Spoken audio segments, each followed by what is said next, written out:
Bam, we're live. Good morning. Hell of a show this morning. Hell of a show. Hell of a show. Hell of a show. Hell of a show. Hell of a show. Oi.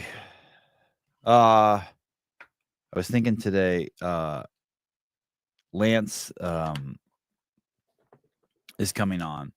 In my head, I just keep calling him Lance the Dick Doctor. And then I was realizing, like, I'm conflating Dick Doctor with Sex Doctor when I think of all the questions I want to ask him. So I guess I have to warn him ahead of time that there's going to be so many questions, and I have it all conflated and shit, and ooh. You know when you order something and you put in the wrong address, and then like on Amazon or just wherever online, and then right away you have to email the people and be like, hey, I need the address changed. I had to do that last night, and I was concerned because it said when I sent the email, it said it could take up to 2 days to get back to me. And it was a big order. It was like over $5,000 worth of stuff to new audio gear, tripods, things like that to film at Greg's house in January. And I was like, oh my God. And I accidentally sent it to the vacation home that Sarah Cox lets me stay at in Newport. And I was like, oh my God, what if all this gear shows up there? I was stressed out. But anyway, I got an email this morning right away from B&H in New York. Very appreciative of that. All right. Lance is coming on, the Dick Doctor. I wonder if he watches. I wonder if he's ever seen this show. I wonder if he knows the squirreliness,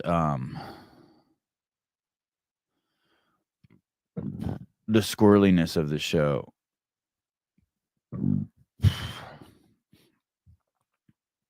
I asked M on Kill Taylor last week if people are being arrested in the UK for stuff they posted on social media, and she said no. Oh, excuse me. And she said no, but a ton of you sent me DMs saying that's horseshit. Tons of people are being arrested. So I appreciate the clarity on it. I suspected she just didn't know. I suspected she just didn't run in those circles. You don't realize that there was so much censorship and that our freedoms were being taken away unless you bumped up against them. That's the thing. If you're a 17-year-old who just hangs out and smokes weed and surfs all day, maybe you didn't even notice it. Maybe, if you don't have any thoughts, if you're just completely trapped in the matrix, if you're not doing anything outside of what the man wants you to do, then I think that's what's happening. I think a lot of people just didn't notice it. I think a lot of people still don't notice it. If you're just a consumer of media and you don't create media, or if you don't create content, or if you're not putting stuff out there, if you're not bringing stuff to market in this world, if you're not an entrepreneur, you don't push up against it, and you don't realize all the boundaries and all the rules that we're encapsulated in. But the second you do start doing that, you're like, ooh. I mean, if somebody did have a cure for cancer, you can't just bring it to market. The forces to against you, to protect you, are massive. There's so much to protect us that it filters out the truth a lot. Start Hog Talk with Maddie's video. What's Maddie's video? I don't even know Maddie's video.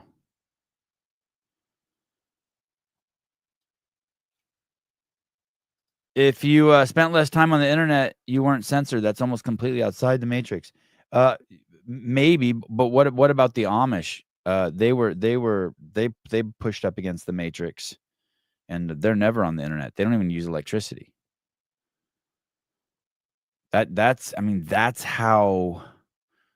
And you have to remember that regardless of whether you're on the internet or off the internet, the people trying to bring things to market, and then the people controlling that, and by bring things to market, I mean ideas, products, anything. If that's being controlled, and you're in, and even if you're not in that, it's going to affect you sooner or later. It's coming. Next thing you know, you're going to want to try to buy a car with a combustion engine, and all that's going to be available is electric cars. That's no good. Kill Taylor, sounds like in December the prize money is going to double. I wonder how that's going to affect the show. I wonder how that's going to affect the contestants. I wonder how it's going to affect the workouts. We might even do 5 shows in December. We might even do a Christmas show, 2 in 1 week.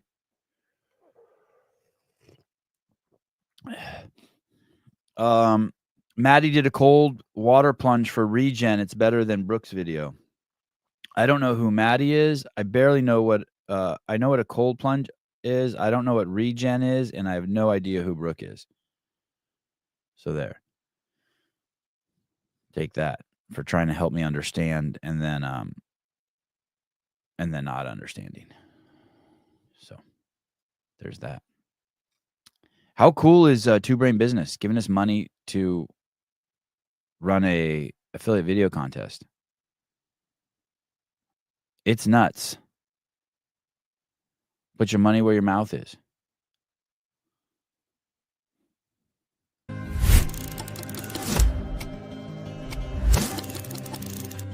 I started CrossFit a year ago because I almost had a heart attack. And while I was laying in that bed, something just clicked in my head and like whatever I'm doing was not working anymore. I came in weighing 300 pounds. Now I weigh 220. I'm down 80 pounds. I remember it was such a nerve wreck for me, you know, thinking I'm not gonna be able to keep up with these guys. Even with the women, I was scared I was gonna be able to keep up with them. And what really kept me going was the community we have here. To me, it meant a lot. It helps me keep going and get to that goal that I'm trying to reach. I'm so glad I have everyone and like encouraging me every now and then, even with a simple keep going. Back in May, I did my first CrossFit competition ever. I didn't think I was ever capable of doing something like that. And I did it, I completed it. I want to keep doing this probably for the rest of my life. CrossFit is creating a better future for me.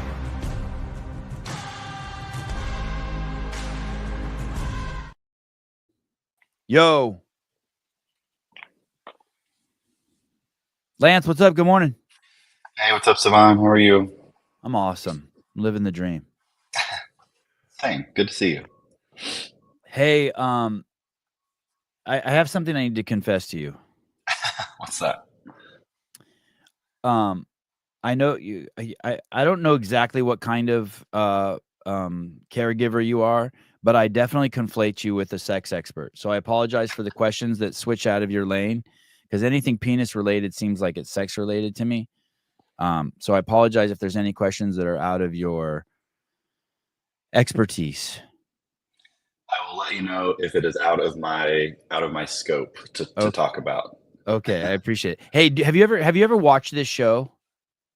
Actually, prior to you having me on last time, I had never heard of it. So, Okay, but I have watched a little bit since then. But okay, yeah, prior to that, I didn't know you. Okay, and I feel very comfortable just talking to you about anything because because that's the nature of this show. But also, I just feel like if you're a penis guy, like a penis expert, you're capable of just talking about anything. I think so. I mean, I talk about this stuff literally all day long, so it's nothing that I'm shy to talk about by any means. Yeah, like there's like once you're talking about penis for a living, and tending to the penis, it feels like your boundaries have to be expounded. You know what I mean? Like you're. Yeah, I mean, I'm a pretty open book when it comes to my job. You pelvic health physical therapist. So tell me what that is again. So my background, my degree is in physical therapy. I have a doctorate in physical therapy, and after physical therapy school, I decided to further my career into pelvic health. And so it's a bunch of extra certification classes that you have to take, and they're done over the course of several months. And at the end of it, you can take an exam to officially become a certified pelvic health physical therapist. But so after I graduated, I went on and did all of that coursework, and now I have a practice here in Atlanta. It's a physical therapy practice, but most of my patient caseload consists of patients with pelvic floor disorders, and most of those patients being men. And up until the last time you were on, I didn't even know men had pelvic. I mean, the pelvis is, what is the pelvis? Is it that bone? Is it? I think of the pelvis and the hip. Are those interchangeable? Those words? Kind of, but not really. If you want to be technical, the Okay. pelvis is technically made up of three bones that connect the spine to the legs, to the femurs. And Okay. so those three bones make up this girdle, if you will, that help support the upper and lower halves. Okay. So it's it facilitates the interaction between the torso and the legs. I Correct. could think about that. Yeah. For me, it's like that joint in there. I wanted to ask, a lot of times, especially, when I'm talking to people that have never heard about what I do or what a pelvis or a pelvic floor is, I find that pictures and diagrams are pretty helpful. And there's an app that I have that I use whenever I'm explaining this stuff. Yeah. Would it Yeah. be, Tell me. can Tell me. I at some point share my screen I would with love that, you? dude. I would love that. Absolutely. Okay.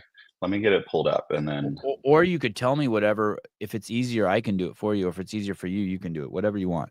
well, it's a paid app that you have to have a subscription for. And Okay. it's a medical app that I use almost every day, but it is pretty helpful whenever it comes to explaining everything. But I've got it pulled up, so you just let me know whenever you want me to. Yeah. Go ahead and share it, and then I'll just. I think I have to add it to the screen.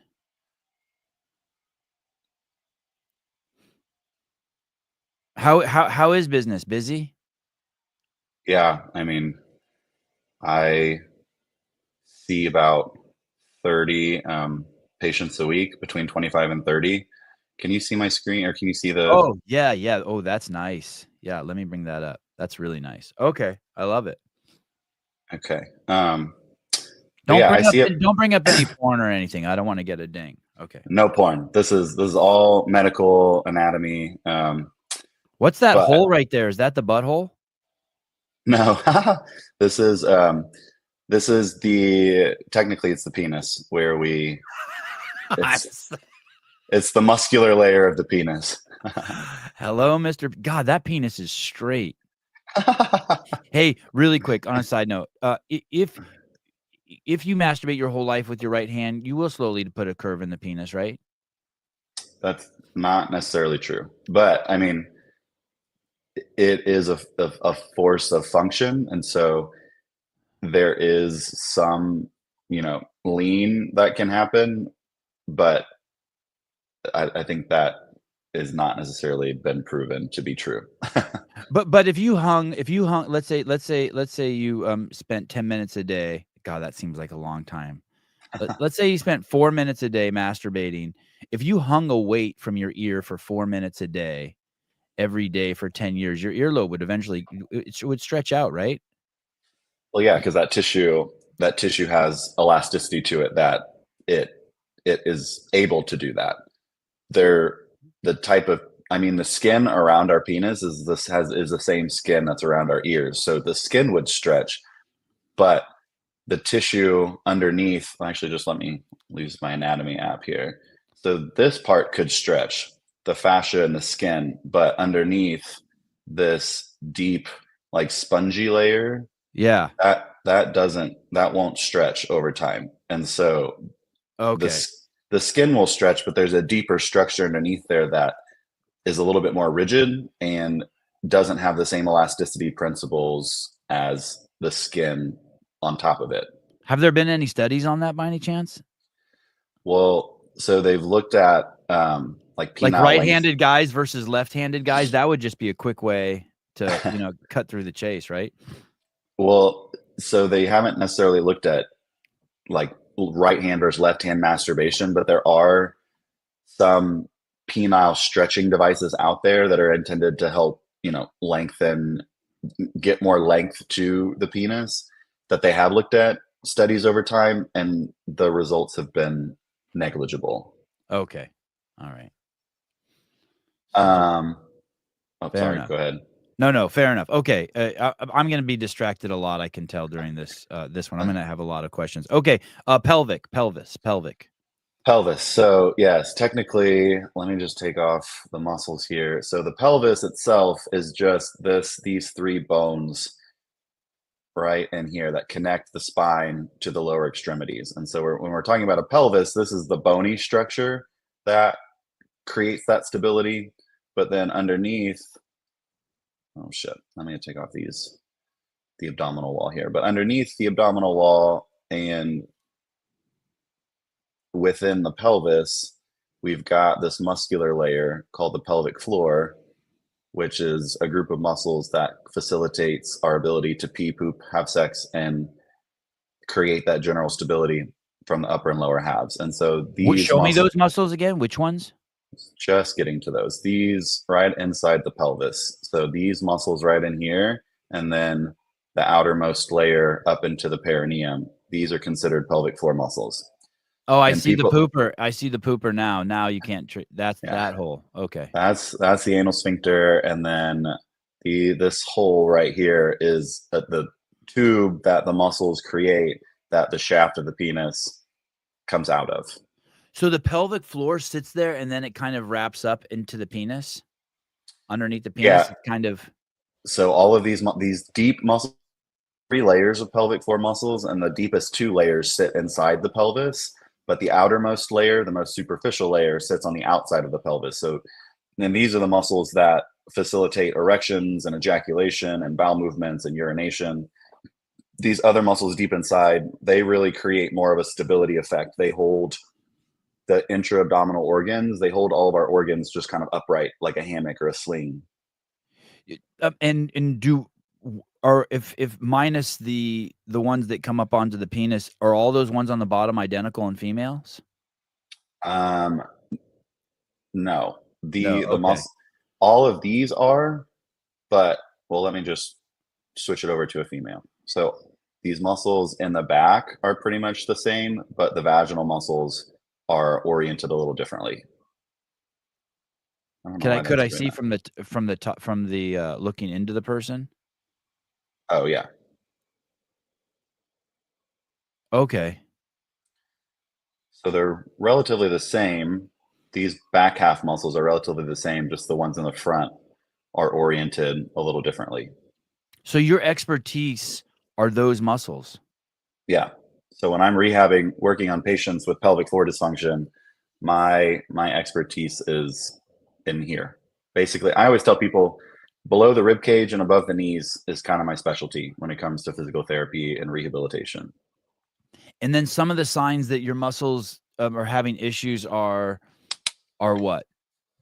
Well, in men, issues with urination, with issues with bowel movements. So I'll just go through a quick like symptom screen. So urinary urgency, urinary frequency, pain with urination, urinary hesitancy, or urinary retention, not being able to fully empty your bladder, dribbling or leaking with urination or after urination, nighttime, like not what's called nocturia, waking up in the middle of the night to pee excessively, with bowel movements. It's painful bowel movements, constipation, diarrhea, hemorrhoids, fissures.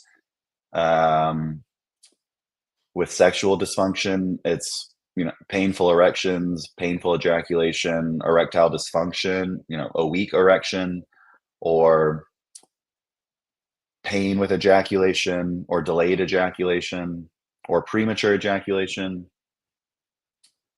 pain with penetration. I treat a lot. I myself identify as gay, and I treat a lot of gay men. And some of my patients come in with pain with penetration, receptive anal penetration, despite what most people think anal penetration shouldn't be painful. So if it is, it might be a symptom of pelvic floor dysfunction. How let me I had a doctor check my something that was in my butt. I don't remember what it was. Your prostate. Yes, that thing. And as soon as he stuck his fingers in my butt, it felt like I had to poop, like immediately.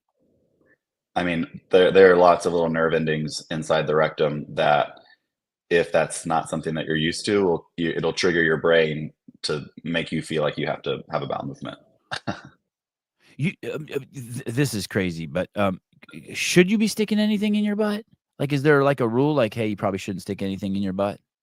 I mean, I, there's no data or there's no research to support that anal penetration has any long-term negative effects unless you are somebody that participates in larger object penetration. Like there's a kink where people are into fisting, where the a whole fist up into the rectum, and so there is some research that might support some rectal prolapse or an increased incidence of rectal or rectal leakage or incontinence, but the research is so bad that even the research that has been done is not, like, you could pick it apart and it's just not very conclusive. I'll say that.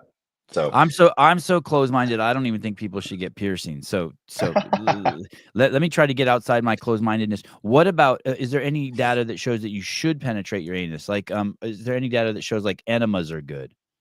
no, actually, enemas on a regular basis, if you're using an enema, it can shut down or inhibit your body's natural mechanism for initiating a bowel movement, and you can become dependent on an enema. So, unless somebody's been, told by their doctor that they need to use an enema, I usually will recommend people not use them because it can really throw off the GI system. What a trippy set of muscles. I'm trying to think because obviously you use them every single day, but probably people don't even think about them as muscles. Like you don't see them, you don't flex them. You're not working them out. Do they? If you're, let's say you're just a healthy person, you know what I mean by healthy. You eat fruit and vegetables, nuts and seeds, meat. You know what I mean. You exercise through the full range of motion. 30 minutes a day. Could those muscles just go completely neglected your whole life and you live a perfectly healthy, fine life? Yeah, I mean, a lot of times people don't really know people don't really know that they have a pelvic floor Yeah. until something goes wrong, until you have issues with peeing, pooping, having sex, or you have some sort of pelvic pain. And so most people, I would argue, out in the world have no idea that these group of muscles exist, that my job exists, that I help with certain issues of all the symptoms that I just listed. Um, Most people can go through their entire life living a perfectly healthy life, not needing pelvic rehab or not knowing that they don't need to know that pelvic therapy is a thing. But what is frustrating is that most people don't know that pelvic rehab is a thing or that the pelvic floor muscles exist. And when they go see their doctor, even a lot of physicians have no idea that my job exists or what I can help with. And so people will go see their doctor looking for help, and all the traditional medical methods don't work.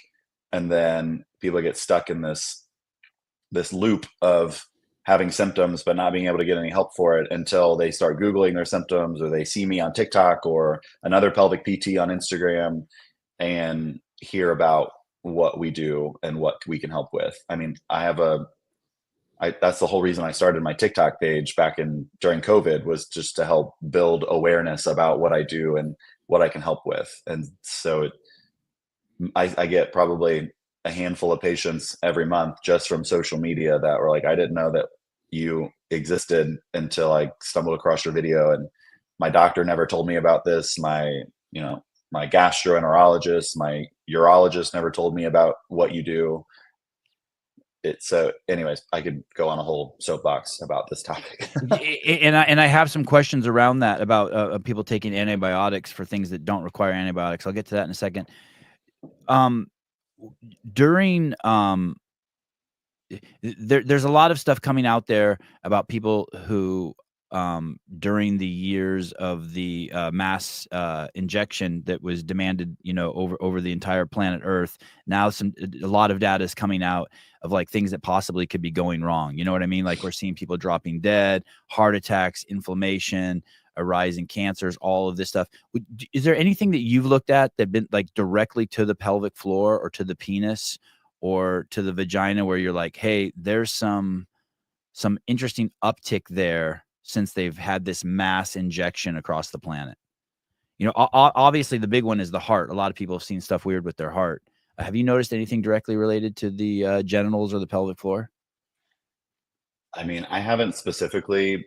It's hard to correlate because there's so many factors across everybody's individual lives that just because you received a vaccine doesn't necessarily correlate to all of the upticks and some of the stuff that I've been seeing. I would argue that COVID itself was a premeditated factor for a lot of the conditions that I see. A lot of people that are used to going out and walking to work or going to work and having to walk all day around the office, all of a sudden their life came to a screeching halt and became static, sitting at home on a couch 24 hours a day. And so that lack of mobility, that increase of stress from a global pandemic, the stress of finances, of losing a job, there are so many factors that could go into somebody's argument as to why their symptoms started, that it would be really hard to track and pinpoint that, it was a vaccine that did it. And so we do agree on that. We do agree definitely for sure on that, the incident of reacting, whether you think it's good or bad, had an effect on health. And one of the things that suffered was the genitals and the pelvic floor.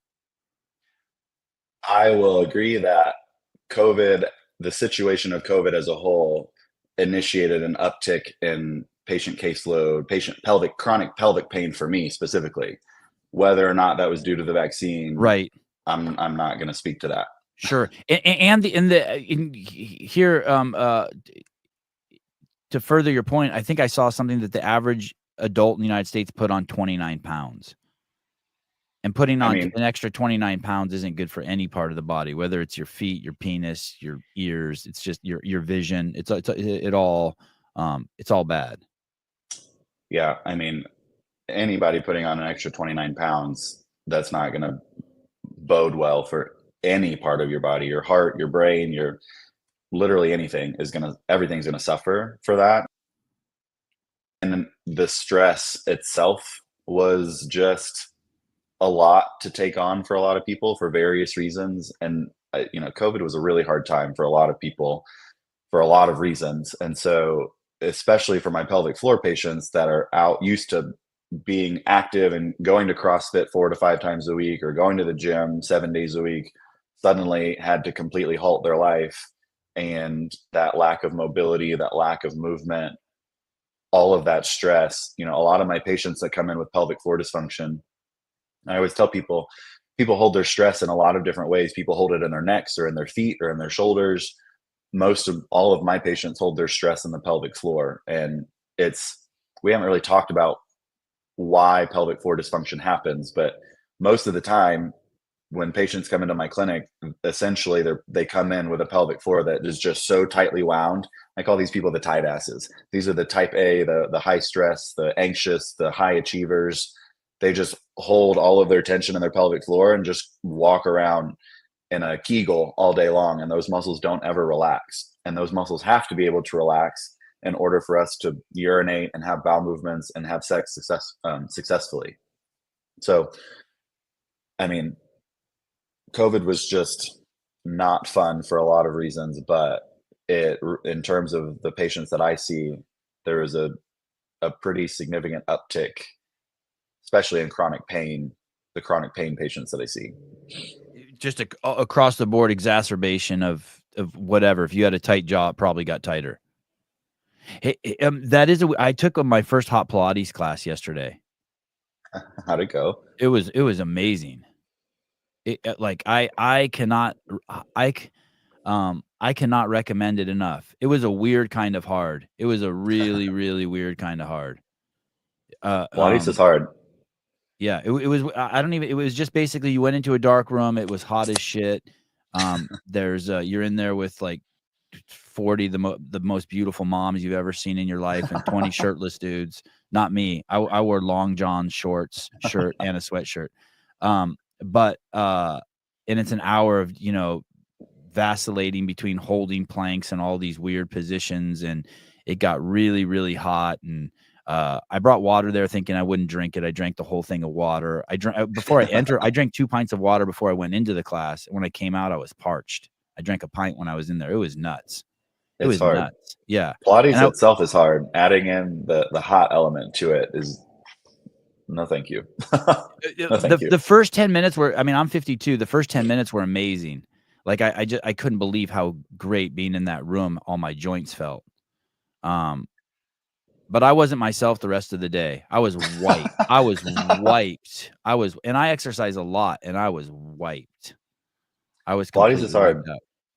One of the reasons I love Pilates is because the fundamentals of it are the fundamentals of Pilates integrates the pelvic floor and the deep hip stabilizers and the deep core muscles and the back muscles, like everything that I work on with patients from a rehabilitative standpoint is what Pilates works on like a fundamental global standpoint. And so whenever patients graduate from physical therapy, I don't always, but Pilates is one of the like in betweens between like you are a physical therapy patient to you are a working functional human being out in the world, doing CrossFit or going back to your gym routine, Orange Theory, whatever it is.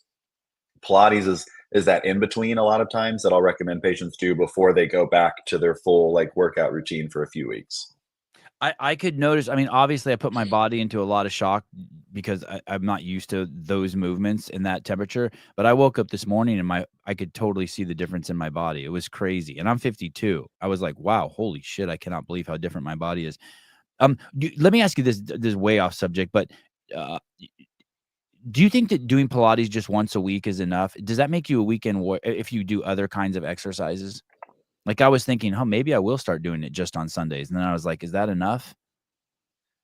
I think if you functionally are, healthy and there are no underlying, pain issues or stability issues, if you don't have any, joint pain or any injuries that you're trying to rehab from, I think once a couple times a week would be sufficient to work on the nuances of what Pilates works on while incorporating all of your other workout routines into that.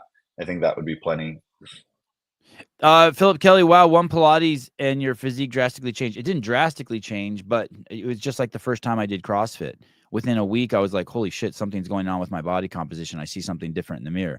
And this morning I was brushing my teeth in the mirror. I got out of the shower and I'm like, oh, something definitely is different. Something is definitely different. And what's another weird thing is I'm not sore. But I will tell you this, my joints were, last night my joints were, my knees were tired. My knees were tired. Not injured, but they were tired. I did not want to use my knees anymore. I did not want to move around. I was toast. I was toast from all the different leg positions and the weird kind of squats, the pigeon squats and the close squats. And I normally just do just regular squats.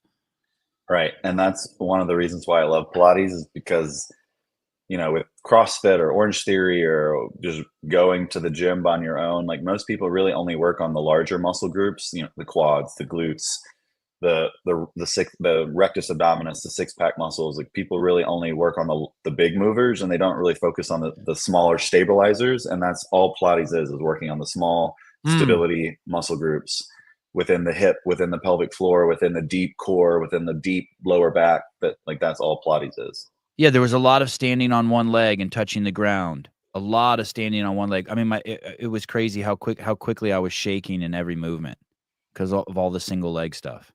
Mm-hmm. So if you were to recommend a fitness program for someone who had a pelvic floor issues, is Pilates the one? That's a hard question to answer because it really just kind of depends on what people are coming in for. Some people need that stability, some people need that deep core stability, but I would argue a lot of people really need to learn how to relax and need to learn how to gain flexibility through the tissues. And so between Pilates and yoga, those two, like, I don't want to say accessory workouts are they like my go-tos, but they are like before I send somebody, if I have a CrossFitter who's used to doing CrossFit 5-6 days a week, and I have them most of the time. Like I said, people need to work on flexibility and mobility through the tissues and the joints. So yoga tends to be one of the options that I'll have people explore after we finish with rehab. But Pilates, depending on the person, it could also be effective if people need that more stability and strengthening aspect. Hey, what about just doing, it's interesting that this motif I'm hearing from you is that a lot of the issues come from holding tension there and like flexing the muscle, like someone who's like always biting down on their jaw. What about playing an audio track that has a like hitting like a yoga bell every minute to remind you to focus, but just lying on your back and bringing all of your attention to your groin and while you breathe until you feel that you would actually feel that muscle let go. I mean, you're speaking exactly to some of the homework that I prescribe for people. Okay, um, okay. there are actually YouTube videos out there that are pelvic floor relaxation down training videos where it's a guided, almost like a guided meditation, if you will, Yeah. where you're just listening to the cues, really trying to tap into what they're saying and focus all of your mental energy down into the pelvic floor and pairing that with your breath, which is a huge component to pelvic floor relaxation. Um, it's a like sometimes the one thing that I'll have patients do after their first visit so that they can start to build that connection between their mind and their pelvic floor, that mind body connection. For me, it's a daily practice. I mean, usually at least 3 times a day. It's trippy because I take it for granted, but to check in with lay perfectly still on the ground and then scan my body and then just choose random parts and bring all my attention there until there's no Sevon. I'm just in the kneecap or I'm just in my penis or I'm just in my spine, you know? I just like Yeah, go in there and hang out in there. And the reason why I was saying, obviously, it sounds like you know too, that minute on the bell thing is because then sometimes you catch yourself wandering. You're like, yeah, "Oh, I wonder what it's like at the park right now. I wonder if it's a good time to go play with the kids." And then you need that bell so you can be like, "Okay, I need to bring my attention out of right. my brain and back into my body." So that is a huge part. Is that the number one thing with the pelvic floor? People just facilitating awareness to it. That's like step one. Hey, you got to become aware of it that it exists. On Yeah, honestly, that's what I always tell people on day one. Like my first goal for you is just for you to realize that you have a pelvic floor and how to connect with it so that you recognize, kind of like the example that you gave, like if somebody's clenching their teeth all the time, the first thing that I want people to do is recognize when they're clenching their teeth. I want them to recognize when they're clenching their pelvic floor. And then hopefully I've done my job successfully after the first visit and they recognize when they're clenching their pelvic floor and then they know how to relax it when they are. You'll be talking to someone and you can tell if they have a tight jaw by the way they talk sometimes, or like singers, like their mouths won't open all the way. Can you see from the outside if you're looking at someone naked, can you tell by their butt whether they're clenched, whether they're squeezing down, whether they're kind of locked up? Because something, you see those people with those kind of those in the sides of their butt, those dimples. They're not Yeah. even dimples. It's concave. Yeah. And whenever I see that, I always go, "Oh, I wonder if that person's squeezing their like, I wonder what they're doing. I wonder if that has to do with their pelvic floor." So short answer is yes. Usually there's some signs within people's bodies that you start to see trends Yeah. between different people that they're likely clenching their pelvic floor. One of them you mentioned, I call them butt grippers. Whenever people just walk, you can see people standing, and it's kind of this like people are squeezing their butt cheeks and their whole entire pelvis is tucked under. Think of like a dog tucking its tail. Like that's kind of what people look like whenever people are just squeezing their butt all the time. They're butt grippers, and so they're just kind of rotating their pelvis backwards, and that looks like you get little dimples on the sides of your hips. The Yeah. people lose the shape of their butt cheeks, so they kind of become, their back half looks flat. You can't really see much of their butt, and those people almost all the time are clenching their pelvic floor unknowingly all of the time. Hey, anecdotally, is there You know how like people can like look at the bottom of your feet and be like, oh, your liver's fucked up or stuff like that. Anecdotally, is there different traumas that affect different tightening, like clenched fist or a tight, like clenched fist is your mom was mean to you, tight jaw. I just made that up. Tight Yeah. jaw is like, you know, your dad hits you.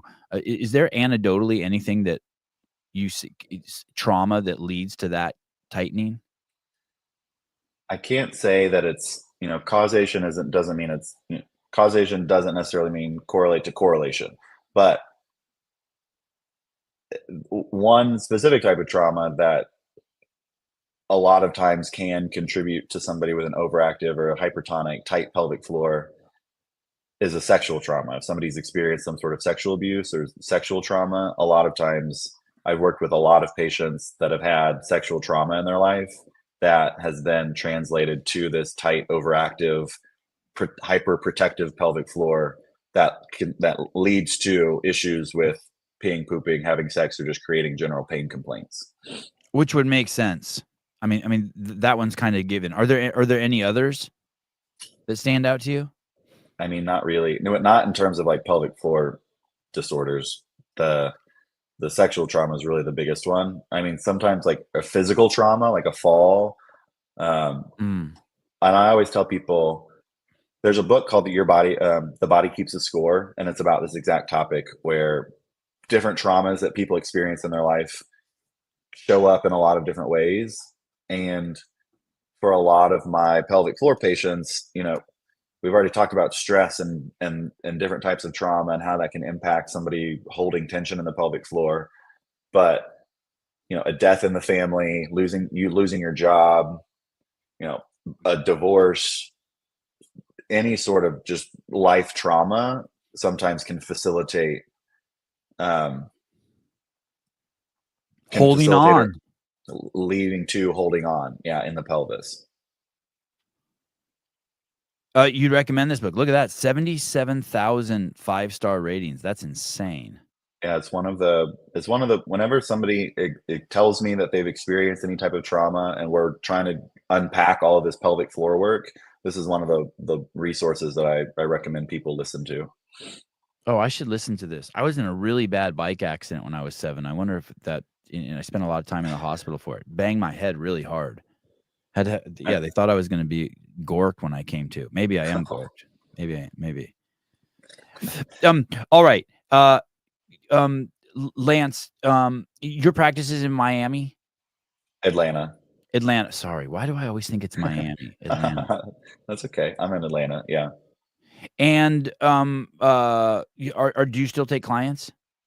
I do. Yeah. I just hired another therapist, so we're trying to build his schedule. So we're taking new patients. Lance, you first came on because our paths crossed because of the Xersizer back there. So the question is, can you actually make your penis bigger? Yes, you can. I mean, the results of a penis pump, specifically the Xersizer, at first they're just going to be temporary. So you're going to gain size in girth, you're going to gain size in length, but it's going to be temporary. But the idea is that those temporary effects over time, kind of the example that you gave earlier of like hanging a weight from your earlobe, eventually you're going to have a longer earlobe. It's kind of the same principle of the penis. Now, going back to what I said earlier about there's types of tissue in the penis that over time won't adapt, like the skin and the outer layer, but you can make small changes. And so you're not going to gain an extra 3 inches by using a penis pump consistently every day. You might gain an eighth of an inch, maybe a quarter of an inch. It's not going to be, a drastic change over time. There's only so much room. There's only so much length that you are going to be able to get if assuming you're using the penis pump consistently as recommended every day. Recently there was that Algerian boxer. Did you follow that story? And there was in the Olympics, and they were debating whether it was a man or a woman. Yeah. And then who knows what's true anymore, but about a week ago it came out that the medical exam came out, and they said it was a man, and it had a micro penis and testicles. I did not see that. Did you see that? Do you how common? And then I looked up micro penis. I couldn't even believe that a micro penis is basic. Have you seen a micro penis? I have not seen one clinically in my clinic. No. Wow. Okay, so probably pretty uncommon, but you've seen pictures of one. Yeah. And basically from the pictures I saw, it's basically looks like just like it has testicles and then there's a helmet sitting on it. Like there's almost like no shaft. Yeah. Could you use the Xersizer on that? I mean, I don't want to say no, but you have to have, I mean, the way that the pump is made, you have the insertion hole that creates that suction, that vacuum. And so I would imagine that if you are at least able to create a vacuum seal around the top of the penis, you might be able to. But even then, the length that you would gain is only going to be temporary. And so over time, you'd have to use it consistently, but even the results from it would be negligible unless you were using it consistently every day. I don't want to flex on you. Well, I do want to flex on you. Even one of the people in the audience, a girl had said she had seen a micro penis, Lance. I mean, I know that they're out there. I just have never seen one. You haven't had one come across your path. I want to ask you about erections throughout the night. We touched on this last time you were on. When you're sleeping at night and you get an erection, is that a sign that your body's making testosterone? What is that a sign of that, or what is the sign? What is your body doing? Why is it getting erect in the middle of the night? So nocturnal erections happen during REM sleep, which is the deepest cycle of sleep that we get into. Happens about 6 to 9 times a night. It should happen at least. And so if God, that sounds crazy, doesn't it? it has nothing to do with testosterone production. It has more to do with quality of sleep. And so if you're not getting adequate sleep, you're not going to have nocturnal erections. Obviously, there's a testosterone component to it. So if you have low testosterone, it's going to impact the ability of us to get nocturnal erections. But because we get them doesn't necessarily mean that we're making testosterone during that period. Okay, there's not like, okay, you're making testosterone, the penis is going to be hard. No. That means that if you're getting nocturnal erections, you're getting quality sleep and you're successfully entering into a REM sleep cycle.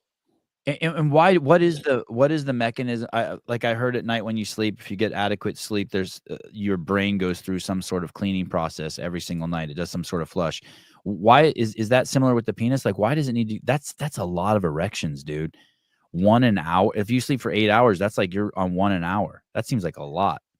We don't really know why it happens. We know why it happens, or we know that it happens during REM sleep, but we don't really know why it's correlated to that. We don't know what the premeditated factor is that triggers an erection whenever we enter into a REM sleep. But we do know that it happens. And you're right. The brain goes through this like almost like flushing period where it takes the important bits of the day that need to be remembered, and it kind of stores those deep into our brain and then flushes out all the rest. And so when we wake up the next day, assuming that we get adequate sleep, you kind of start over with a clean slate, and what needs to be retained is retained, and everything else is kind of pushed to the back burner. If you wake up with an erection, is there any like conventional wisdom that you should go back to sleep, like you interrupted some sort of process? Like, you know what I mean? Like you open the microwave door too early?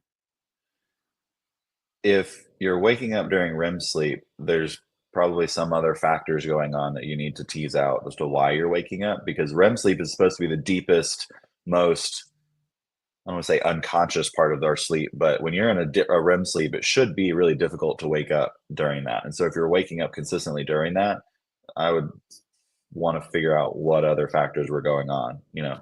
I mean, like, I wake up every morning at 6 o'clock, and every morning I have a crazy erection, and I think, fuck, maybe I should be sleeping till 6. Maybe I should be going to bed either a half hour earlier or sleeping a half hour longer to let whatever it's doing, like, finish what it's doing. Are you waking up with an alarm? Yeah. If you go to the same bed if you go to sleep at the same time relatively every night, and you're waking up at the same time relatively every night, and you're waking up now, I go to bed at 11 and I get up at 6 almost like every single day. And then right when the show's over, I usually do 20-minute energy body, which usually ends up in me like falling asleep. Like like every single day. yeah, um, we do wake up. We as men, we do wake up with erections, and it is a function of REM sleep. Typically, when we wake up, like if you wake up naturally without an alarm clock, the phase directly after a deep REM sleep cycle is supposed to be the lightest sleep, and that's typically when we wake up.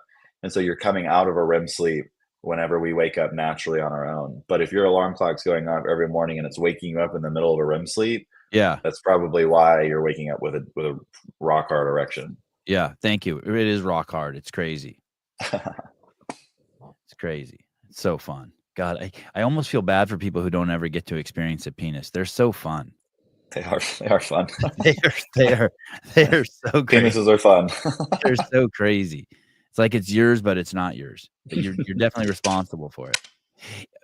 Hey, what about people who've never had a wet dream?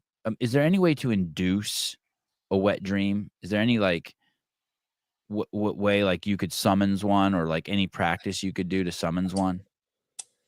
I don't think so. I mean, I've only had 2 in my life. They're great. wet dreams happen during periods of hormonal changes, and so typically we experience them during puberty when we're just like running rampant with testosterone, and it that's typically when it happens, and that's when typically when we're the horniest, when we're most, that like primal level of hormone development is happening. Yeah. And so most wet dreams happen during that period. But if people are on hormone replacement, or if they're on supplemental testosterone, it is possible that you could induce wet dreams depending on the environment that you're in, or how horny you are, or the people that you're around. But it's not necessarily something that you can like take a pill or take an injection and fall asleep and have induce a wet dream.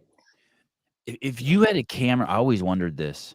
If you had a camera on someone who was having a wet dream, would they be like humping their pillow or humping their bed or touching themselves? Or is it just it's just like, could you be just sleeping on your back and have a spontaneous discharge? So I think there's different levels of a quote unquote wet dream. You could have like what pre-cum, where you just have a little bit of dribble that comes out, or you can have a full on the full one. ejaculation. God, that sounds horrible. Did the first one you said? And a lot of times, people, you can have a hands-free orgasm where you don't need stimulation to have an orgasm. I'm not gonna say it's common. It's actually pretty rare for people to be able to do that, but it is possible. And so you could have an orgasm just laying flat on your back without any sort of movement, and it's just the power of your brain creating that sensation. But if that, like I said, it's pretty rare for people to be able to do that, and there needs to be some kind of stimulation. And so I would bet that if you had a camera on most people who do experience wet dreams, I would bet that there's some level of humping or of grinding, or like butt clenching that happens to trigger that orgasm. It's interesting you bring up the orgasm without stimulation. Those ones that I've had where there's an orgasm without stimulation, there's no ejaculation. It's the exact same feeling. Like you go through the pumping and you go through like just like in the refractory period's really short. It's like seconds instead of, an hour. But Why does that happen sometimes? Like, you know what I mean? Like you're getting at it and you're like, ooh, I'm coming to the edge. I better not let it fly. And you stop and then you have an orgasm, but no semen comes out. What's the mechanism in that? And then I'm you gonna be can kind honest, of just keep, do you know what I'm talking about? well, if you're not, You get that involuntary palpation. It feels just like an orgasm, but you still stay hard and nothing comes out. But it's I would, always like if you pull back at the last minute. well, I would argue that you probably didn't completely finish the orgasm, especially if there's no ejaculate. Because assuming that you don't have any prostate issues or you don't have it, you still have a prostate, the way that we ejaculate, or unless you're on a medication where you have retrograde ejaculation, where you ejaculate, but it goes up into the bladder instead of coming out the tip of the penis.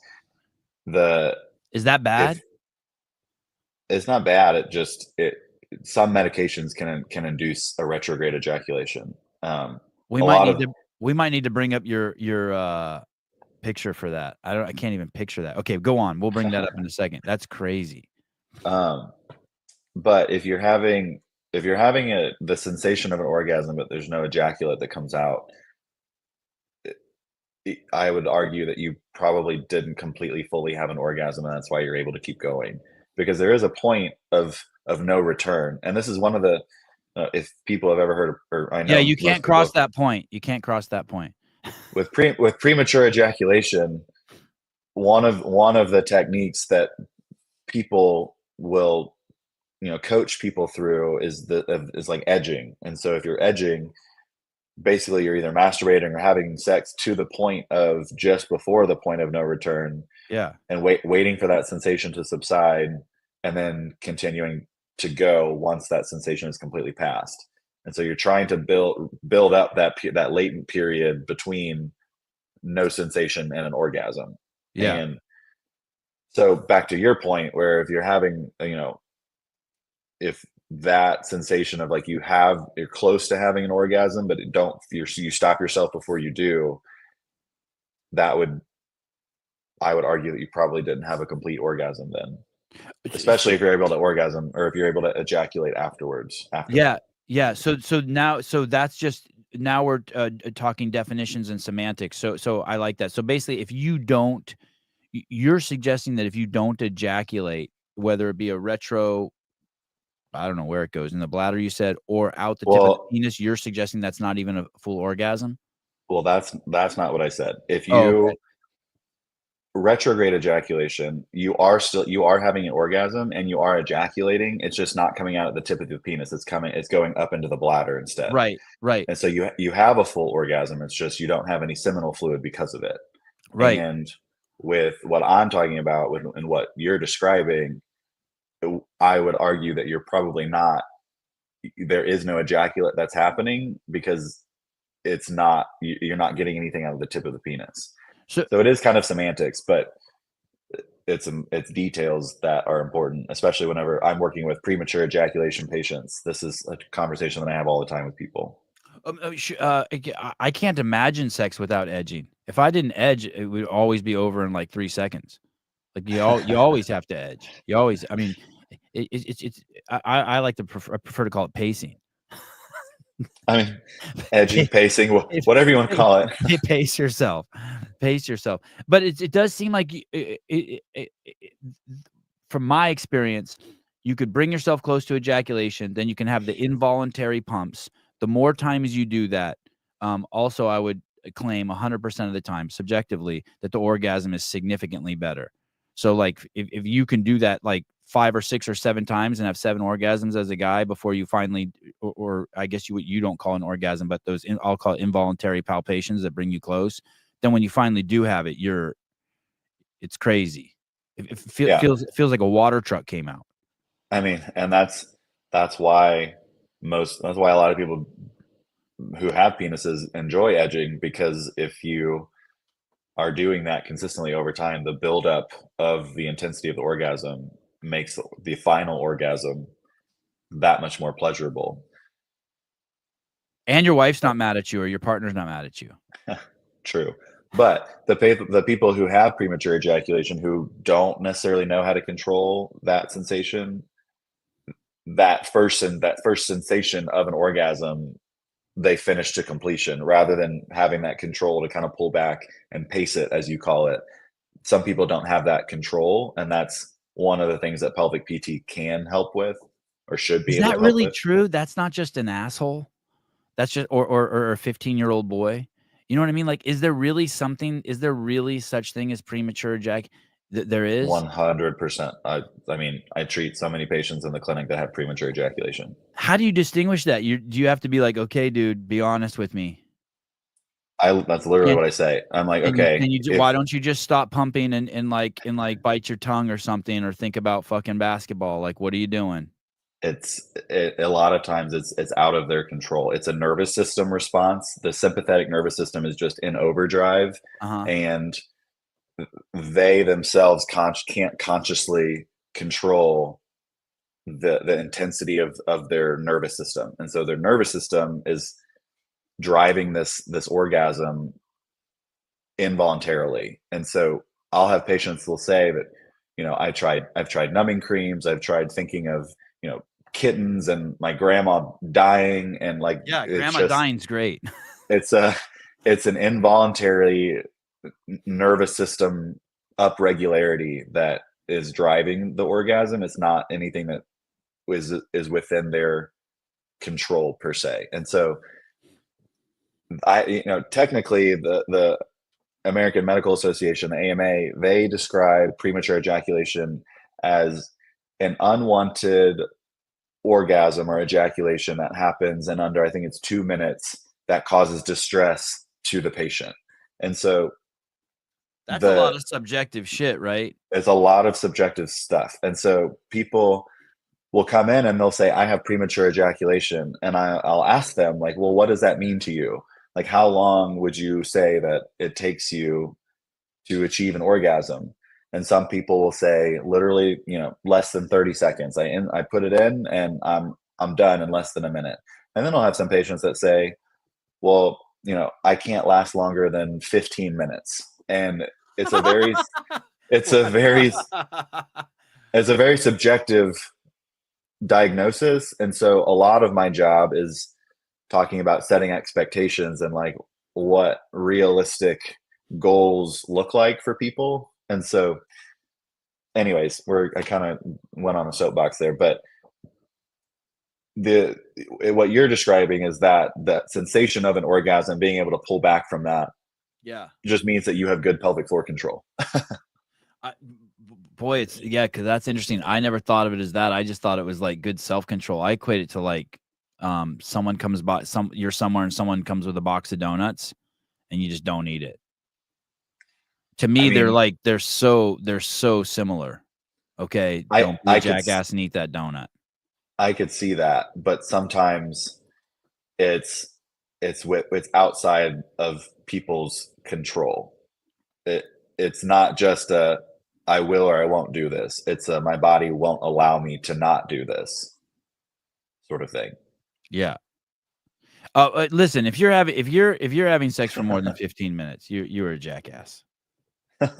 Listen. The whole thing. If you go to bed, the whole thing should be done. The kissing, the touching, all of it should be done in. I think 15 minutes is a good time. But the actual plunging, unless you're going through like 8 positions, I mean, and you're really drunk. I don't think anyone. I'm not nervous. 45 minutes. Holy fuck, dude. That's a long time. I got to get to sleep. Right. Sean Lennerman, do not try to tell Sevi that anything is out of your control. Yeah, whoa, you figured me out. One of the things you talk about is pain, pelvic floor, and the relationship with pain to orgasm. I was kind of tripping on that. What is the biology of that? Why would it be painful to orgasm? Well, so there's a couple different factors, a couple different reasons, but when I'm treating patients that have pain with orgasm, most of the time, as we've just been talking about, a lot of times an orgasm is this pleasurable kind of euphoric experience that should feel good. But a lot of times patients, instead of it feeling good, it'll be painful. I have some guys that describe it as it feels like razor blades coming out of the tip of my penis, or it burns, or it feels like I've been kicked in the nuts after I ejaculate. And so there's different reasons as to why that could be, but sometimes it's a prostate issue, sometimes it's a pelvic floor issue, sometimes it's a nerve upregulation issue that I've kind of alluded to. There's a couple different reasons, but there's a condition called prostatitis out there where I'm going to try to stay pretty superficial with the definition of it, but prostatitis in the clinical sense means that there's an inflammatory process happening within the prostate. There's different reasons as to why that could be. There's 4 different categories of prostatitis. 3 of them involve a bacterial infection. The fourth one doesn't. And 95% of of prostatitis diagnoses are actually the non-bacterial. It's called chronic non-bacterial prostatitis. It's later been renamed chronic pelvic pain syndrome because it's actually a function of the pelvic floor muscles that are causing all of the pain versus a bacterial infection of the prostate. And so when patients come in to see me, a lot of times they've seen 1, 2, 5 different urologists. They've had every test under the sun performed, a urine screen, a semen culture, blood work, and nothing can find anything. And so despite that, their physician will still put them on antibiotics or, antiviral medications, steroids, high dose steroids, and nothing really helps it because it's not a bacterial or a viral infection. It's a function of the pelvic floor muscles going into like a Charlie horse, essentially, causes a lot of people's pain. Isn't that a trip that it's like letting go is the cure? You don't have to do anything. It's like to stop doing something.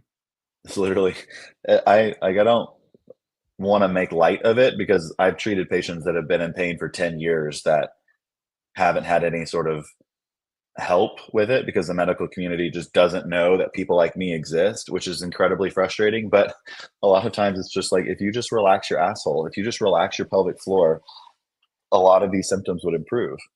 But again, people don't know that they have a pelvic floor. People don't know that they can relax it, and people don't know that they can make changes to it. So it's nobody's fault except for the medical community not being educated enough to know when to send people out to other people. Wow, that must be crazy. You've had clients who it's painful to have an orgasm, and then you work with them, and they're like, "Doc, yes, Charlie, I busted a nut, and it felt great." Yeah, that's amazing. I can't imagine it hurting.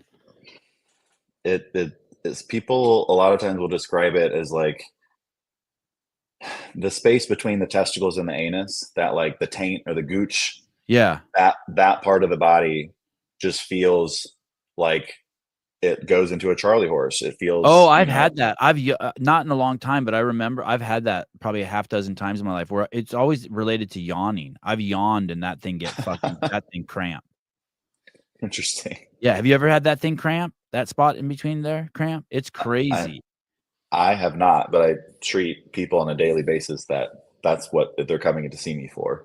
Oh, that would be, yeah, it's yeah, I've had that before. It's basically just like a muscle cramp. It's like, like when you're doing an L sit and like one of your quads will fucking lock up. Yeah. Yeah, it's like that. Yeah. It's been very quick. That's interesting. Yeah, I've had it when I yawn and when I sneeze. It's quick, but that thing will just get like. Anyone else? Who's got my back on that?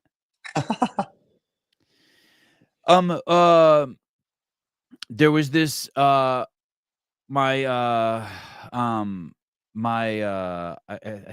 couldn't have been driving. I don't know how old I was, but I was walking home from school, and there was this girl who lived down the street from me. I was probably like 14 or 15, and she came over to the house. My parents weren't home. I was a latchkey kid. She came over to my house, and I felt her boobs probably like for 10 minutes, and then I walked her home. And on the walk home, I started having this crazy pain in my balls. Like the craziest fucking, like ruthless pain. And then I masturbated. Pain didn't go away. And I'm assuming that's the infamous blue balls. Yeah. What is that? What's the mechanism of that? It was rotten. It was really bad. It was like getting kicked in the balls and it not going away for a long time. Yeah. When you're really horny, when there's been so much stimulation, that your body kind of goes into overdrive and there is no release of it. All that pressure buildup in the epididymis and the vas deferens, the little tube that carries sperm. There's just a lot of pressure in the sperm generating structures in our testicles that typically, going back to that like primal level or primal like function, are one of our main goals as a species is to reproduce. And so that innate kind of pressure that builds up whenever we have that stimulation where the next step should be that release and it doesn't happen, that's typically where our testicles, we get that blue ball sensation where it feels like getting kicked in the nuts that just doesn't go away. Is it actual stretching, like something like like you ever play a musical instrument and like your cheeks hurt, or you're blowing up so many balloons that your cheeks start hurting? Is it like that? Yeah, not really, because the structures that if you pull up my anatomy app, I can show you. And then even when you do, it's like a coffee headache. Like if you get a coffee headache, it's too late. You drink coffee and the headache stays. It's like you missed the caffeine window. It's like that. Then even after you bust a nut, it still hurts. Right. I mean, that's just because of all that pressure that's been built up in there over time. Assuming that some people do have an orgasm, the achy sensation, that like soreness, should eventually subside, within a few hours. But yeah, a few if hours. But you don't want pain do, there for 2 seconds. Right. And assuming that people do get that release, that the soreness, the sensation should subside. But if you don't, a lot of times it won't subside until you do ejaculate. But this is what I'm talking about. The epididymis, the sperm is created, in the epididymis, stored in the testicles, and then released up into the prostate and into the penis through the vas deferens. And this pressure buildup that happens all throughout here is where that soreness and that achy sensation comes from. And when we're talking about retrograde ejaculation, this tube. Oh, you do have a brain behind your dick. I knew it. Doesn't that thing look like a brain? This is the bladder. Oh, all right. This stores urine. You might have a bladder. I have a brain down there. Whatever you say. So the prostate is the connector between the testicles and the bladder and the penis. And when we have retrograde ejaculation, inside here, there's a little tiny little. This app is amazing. This little like connector right here is where the tube from the testicles connects into the prostate. And there's a little flap inside the urethra here that whenever we ejaculate, semen should come into the prostate and then go down into the penis. But with retrograde ejaculation, that there's a malfunction with the flap, and the semen goes up into the bladder instead. And so usually after you have an orgasm, all the semen and the ejaculate will come up here, and then most of the time people have to pee after an orgasm. And so if you go to the bathroom afterwards, your urine will be really super cloudy, and really cloudy is the best word, but it's because all of the ejaculate then mixed in with the urine, and so you have cloudy urine afterwards. It's too bad you can't just control that flap on your own as like a form of birth control. I know, right? No, this is it's mostly attributed to medications. There's some medications that kind of reverse the mechanism of this flap shutting, and so a lot of the pelvic floor patients that I'm seeing will be on one of the main medications that does it is Flomax, and it's a medication that should make peeing easier. It helps to relax the prostate here, so the tube is a little bit more open and relaxed, but sometimes it can create a malfunction in this little flap, and so it'll lead to retrograde ejaculation. By the way, thank you for all these explanations. This is great. What about steroids? I've heard that like if you're on steroids, that it can affect your ability to get someone pregnant. Why does that work? I would think that if you were on steroids, you would be more likely to get someone pregnant. No, steroids Steroids impact our fertility system. And so if we're taking, high doses of testosterone, it basically is inhibiting our body's natural mechanism to create testosterone. And so the testicles essentially go offline. That's why a lot of people, unless they're taking some sort of um, well, I'm not going to say that. I can't say that. Unless people are taking other medications to stimulate their own body's natural testosterone mechanism, a lot of times testosterone will go completely offline. Or the testicles will completely go offline, and so their testicles will literally shrivel up. And so, because of that, the natural sperm count that we make starts to drastically decline, and so people can become infertile if they're on testosterone or they're on supplemental testosterone or high dose steroids without anything to counter that to keep the natural testicular function going. Wow, that makes such sense. So you're saying the testicles have multiple duties. One of them is to create sperm. One of them is to make testosterone. One of them is to maintain the temperature of the nuts, all that stuff. But if you take testosterone, the whole store closes down. It'd be like if you wanted to go to, it's like the store's closed. And then with the store being closed, it stops making sperm. And the thing that you can't say for because you can't give medical advice is that there could be things out there that where you could take testosterone, but then also take something else that keeps the store open. Wow. And theoretically, if you were taking testosterone, you probably want to keep the store open. So you better do it right.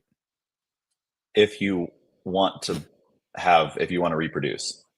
When the testicles go offline, do they ever come back online if you stop taking testosterone? They can, but it's very, very, very, very difficult, and it requires a lot of extra medication. So that's a lifetime commitment. That's like more severe than a tattoo. And that's what if assuming you're getting it prescribed and you're doing it in a method that has been prescribed to you, that's typically what they'll say. In order for this to be effective, it's something that you're going to have to continue for the rest of your life. And assuming that you agree to that, then most physicians will educate you on what you need to do and what your goals are. If you are planning to have kids, they'll continue to help manage the other aspect of infertility with you. But a lot of times, it's a lifetime commitment. I had a friend who was a physician who had been on antidepressants, and he was, I want to say he was in his late 70s, and he heard a show where we were talking about testosterone on the show, taking testosterone supplementation, and he said he got off his antidepressants and he got on testosterone, and he said it was like, he said he wished he would have known sooner. He said it was the greatest thing ever. He said antidepressants never worked in his life. He got on testosterone. He said his whole fucking life changed. But he said, hey, I would not do it if I were you. And he goes, why? He goes, because I'm old. I'm done. And you know what I mean? And I can do it the rest of my life. He's like, you don't want to do it at 40 or 50 and have to do it your whole life. Does anything turn off on women if they do a little bit of testosterone? Do they have any? I mean, yeah. I mean, yes, in the sense that the way that our bodies naturally produce hormones, testosterone, estrogen, whenever you're taking testosterone, especially testosterone in excess, more than just, assuming again, you're prescribed for a medical reason and you're taking a certain amount. No, for women, there's really not a lot that will go offline. But if women are taking it in excess and it's not prescribed and they're not doing it in a manner in which is being monitored by a physician, a lot of times that's where you'll see women start to develop more masculine features because estrogen then goes offline. And can you bring that back online? Again, you can, but it takes a really long time and it requires a lot more medication. Fucking with your hormones is scary. It is scary. And that's why, I obviously can never tell people what to do with their bodies, but at least having some kind of care provider on their team, if hormone replacement therapy is something that they're pursuing, is highly recommended, because you can get a temporary, I mean, aesthetically you can look good and you might have, a perfect body for a couple years, but the effects of that high dose hormone for the rest of your life can really mess up other body parts that we need to function. You'd also think too, if you had things like you were really holding on to your sphincter really tight, or just things like that, you hadn't done a lot of work, that taking testosterone could exacerbate those problems. Yeah, I mean, inherently, the pelvic floor is just another type of muscle. It's the same type of muscle tissue as your quads, as your glutes, as your hamstrings. And so if people are on testosterone, typically, you can't just isolate which muscle groups are going to grow and which muscle groups are going to gain hypertrophy, because if you already are a tight ass and you're already holding tension in the pelvic floor, and then you're on steroids, inherently you're just going to make all of those functions even more problematic and difficult if you have underlying pelvic floor dysfunction issues already. Is there too much is there a perfect amount to ejaculate? Is there like too much or not enough? I told in college one time I was running a little experiment where I wasn't going to ejaculate. And so I went 2 months and I was telling my dad about it. And I kept these weights by my bed, and I would work anytime I woke up and I was horny, I would just do a little, my theory was take the blood out of my penis, right? And I had these 2 20-pound dumbbells. And my dad told me, use it or lose it. But so that's not necessarily true. There's no research out there that says ejaculating, once a day versus once a week versus once a month is any better or worse. It's more of an issue of function, where if you are having sex more often, there is a lot of research that supports that ejaculating regularly can help support prostate health. But in terms of like overall, like, is it better to ejaculate once a week versus once a month? I don't want to say the jury's out, but there's not much difference. do you think, like, as you get older, that you should be doing it less? That you should be like, do you think that what are the values of showing discipline around your ejaculation? Like to not, having sex every single day. Is there any benefit of that? Like, you could think. I mean, obviously there's the motivational benefits. Like Patrick Bet-David said that he wasn't gonna. He was on the show and he said he wasn't going to have sex or ejaculate until he made $1 million. And then like a year later, he made $1 million. So you know what I mean? Like, it was like, I mean, that's just strictly like if you told yourself, hey, I can drink a cup of coffee or eat a donut after I run 10 miles, that kind. But is there any physiological benefits? No. There's No. like, no, none at all. No. Especially as you get older, because and then you see it in a lot of like Eastern books. They'll say that, like, hey, you should it's your life energy, your life source. I even remember when I was reading Gandhi's autobiography, he's like, yeah, these are the seeds. I mean, these are the seeds that create life. Why would you want to spill them on the floor? But there's no, like, you've never seen any evidence of that. Like your back squat, if you don't jack off, if you don't masturbate or you don't ejaculate for 10 days, your back squat, everyone puts 5 pounds on their back squat. I always tell myself to make myself feel better that all the guys that I see that are good athletes, they don't ejaculate. That's the price they pay. I mean, I completely made it up. That's what you have to tell yourself. But yeah, that's what you have to tell yourself. But there's my line of work, no, there's no evidence to support that. All right. So Jeffrey says, so it's bullshit. I mean, I didn't say that, but Lance, when I used to do the show the first year or two, I always I couldn't make it through 90 minutes without peeing. Like I always had to pee. It was fucking crazy. And all I did was I stopped drinking 6 to 10 sparkling waters a day. And I stopped drinking a pint of water in the morning. I dilute in a pint of water. I dilute 1 shot of espresso, and I drink that during the show. And then I have a pint of water after the show. But all I had to do was stop drinking. It's the same thing with like peeing in the middle of the night. All I do is be like, okay, it's like an hour before bedtime. And sometimes I still drink it. Like, I don't care if I wake up in the middle of the night. Is that the problem for most people that are just drinking too many liquids? It's not necessarily too many liquids. It's just the type of liquid. There are substances out there called bladder irritants that, like, the chemical makeup of the substance that you're consuming is just irritates the lining of the bladder, and so it constantly sends a signal to your brain to, like, get this out of me. And Oh, so sparkling water is a huge bladder irritant. Caffeinated beverages, caffeine inherently itself is a bladder irritant. Coffee, espresso is a bladder irritant.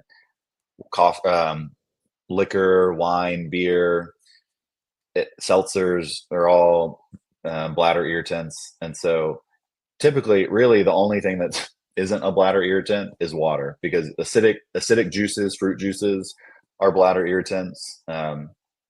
Even certain types of, like, chocolate can irritate the bladder, and so whenever that's one of the issues that people come in to see me for, is urinary urgency or frequency or waking up in the middle of the night to pee. A lot of times it's just people don't realize that the things that they're consuming are the reason behind their urinary symptoms. And so it's just behavioral strategies and bladder retraining strategies to help with those types of symptoms. But yeah, 6 sparkling waters would, if you were a new patient and you told me that that's what you were drinking, and that you could make it 90 minutes without peeing, I'd be like, well, stop drinking the sparkling waters. Let's just switch to yeah. regular water. Same thing with the coffee in the morning. If that is something that, I mean, we know that coffee and caffeine are bladder irritants. And so typically I'll tell people, if your morning coffee is something that you cannot give up, sandwich it with water, dilute it. Have a glass of water beforehand, have your coffee, have a glass of water afterwards. And the least concentrated we can make the bladder with whatever substance you've just consumed typically will help with those urgency symptoms. Yeah, I drink, this is Paper Street Coffee. It's one of my sponsors. When I drink this, it doesn't. I do not have to go to. I never get the urgency. But if I go to Starbucks and I order a cup of coffee there with some heavy cream, like, I have to pee like in less than an hour every single time, and it's urgent. It's not like this. Like, normally, it's like, okay, I have to go to the bathroom. I got an hour window or whatever. You know what I mean? Yeah. It's like urgent. Another drink, Fit Aid, who's been a sponsor before. Do you know that beverage? Hmm. That beverage too, that's like, it's quick. It's like 30 minutes. I drink that and I'm like, I gotta pee. How long does it take? If I drink a cup of water, how long does it take before it's sitting in my bladder? I feel like it's like 15 minutes or something. Is it that fast? It can be. It just kind of depends on the substance that you're drinking, but the filtration rate in which our kidneys go through is different for everybody. So the amount that, or the rate at which it takes 12 ounces to filter through your kidneys and into your bladder is going to be different than mine. But the normal, like, voiding pattern for healthy adults is every 2 to 4 hours. We should be able to hold our voids every between 2 and 4 hours. More than that, we would consider that like urinary urgency if it's happening consistently throughout the day. And if it's happening less than 4 hours, you're probably dehydrated. But 2 to 4 hours is what we look for whenever I'm doing like bladder retraining with people. Yeah, it's gone ever since I stopped that. Unless I drink a Starbucks or unless I drink a Fit Aid, it's gone to. You're right. It's gone to like 4 hours, and I can drink just. Yeah, it's gone to 4 hours. I could just drink like 2 pints of water before I work out and still not have to pee. All right. Well, hey, thanks for all the information. That was great. It's Yeah, great having no you on, dude. problem. Yeah, I think it Thanks for helped a having lot me. of people. Yeah. All Good. right. Well, I'll give you a break and then have you back on a little bit with another 2 hours of questions. I don't know about that. I'm gonna have to start charging you. All right, Dr. Lance, I appreciate you, brother. Yeah, no problem. Good to see you again. All right, have a good day. See you. You too. Bye. Yeah, that was awkward. I agree. Yeah, that was. Yeah. All right. Well, show about the pelvic floor, the penis.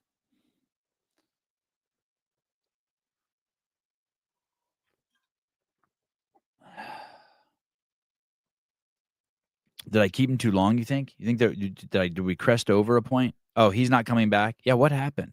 You think something happened?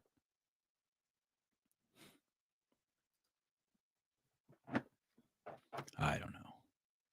I didn't even get to talk about the Fitbit for the dick.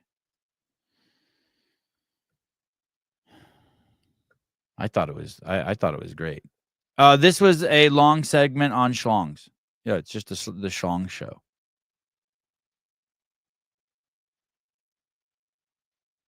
I don't think he got to talk. You think I was talking too much?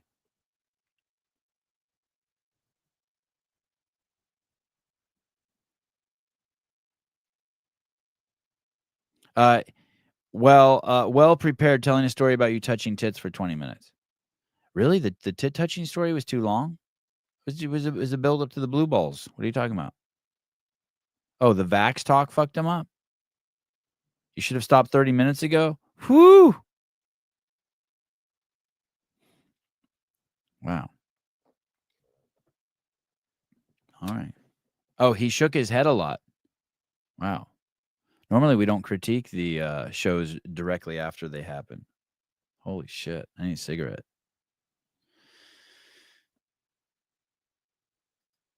Most important takeaway for me. Wow. Most important takeaway for me was the frequent ejaculation cuts down on the chance of prostate cancer. Listen up, wives. You guys want to hear about my Pilates experience? My Pilates. Oh wait, hold on. Jake Chapman. When you told him things going in the arse was wrong, that's when you lost him. I don't know. I think he kind of agreed with me.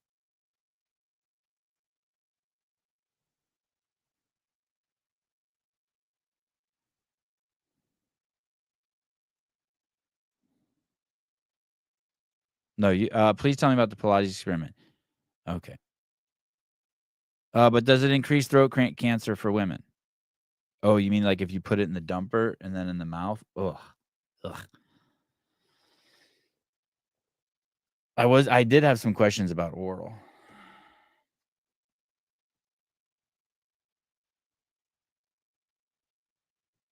So I went to Pilates in my underwear. I wore long johns and then just shorts over them. And then I wore a shirt and I wore a sweatshirt. And all the dudes in there had their shirts off. Come on, man. He had fun. Lance had fun. That was great. That was a great discussion. I know. I don't think he was having fun either. At some point, I felt the energy drop. Maybe I should have let him go then. I was in denial. At some point, I felt the energy drop. I was wearing some Born Primitive shorts. These ones that are like by themselves. I've never worn them before. They sent them to me. I'm like, how the fuck does anyone wear these? Like my dick would fall out of them or something. They're just kind of like loose and shit. They have no built-in underwear or anything. They almost seem like tennis skirts. Anyway, I wore long johns that I always wear for every show, and then there's shorts over it, and then I wore a shirt, and then I wore my Pedro coffee pods and no. I wore the shirt Matt Torres gave me. I've never worn it before. Long sleeve Brute shirt. So 2 layers at the bottom, 2 layers at the top. I wore my old man Keen sandals there. I walked in and first I told my wife I'm going to use the bathroom first, and I went to the bathroom. I didn't really have to go, but I just went in the bathroom. Made myself go. Washed my hands. And when I came out, she said, "Oh, I already have our mats set up." And she had the mats set up.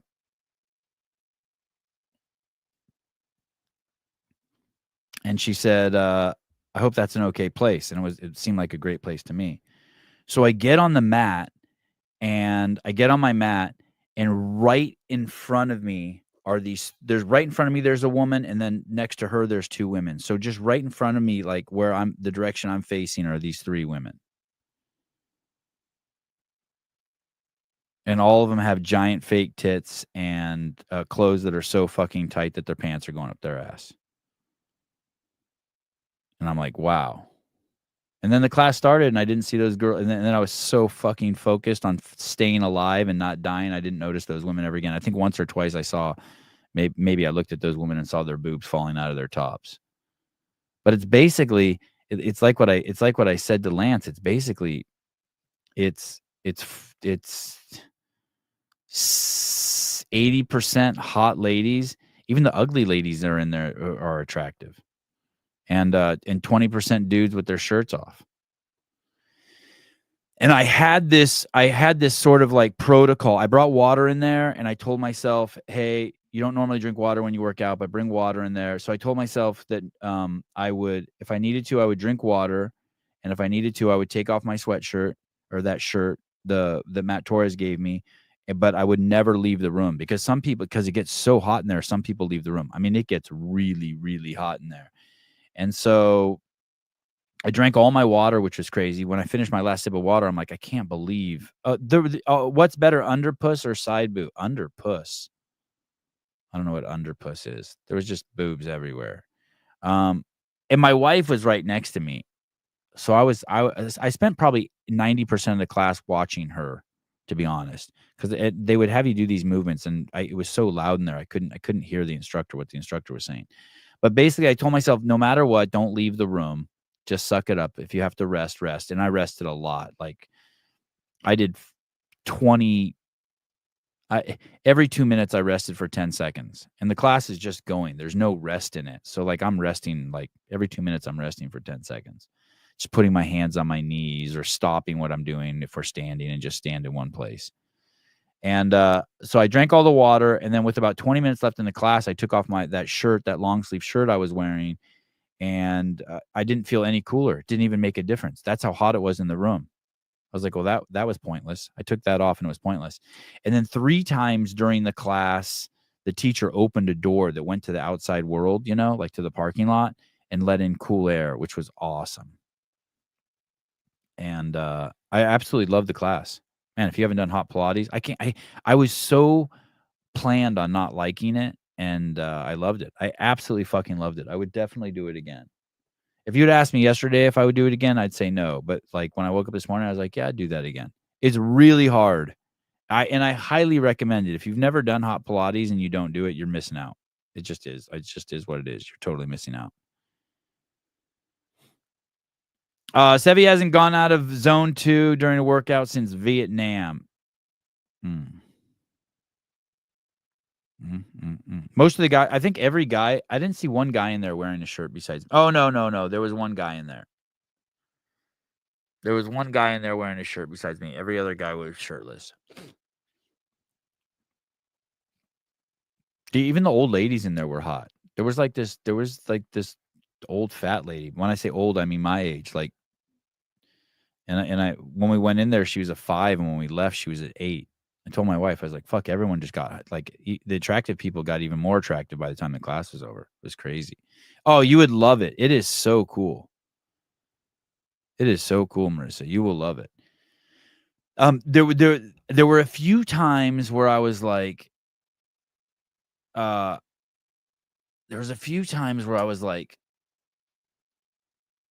especially towards the end of class, I was like, I should, even though I'm not hurting, I should probably slow down because I'm so unfamiliar with working out when it's 120 degrees in the room or whatever it was.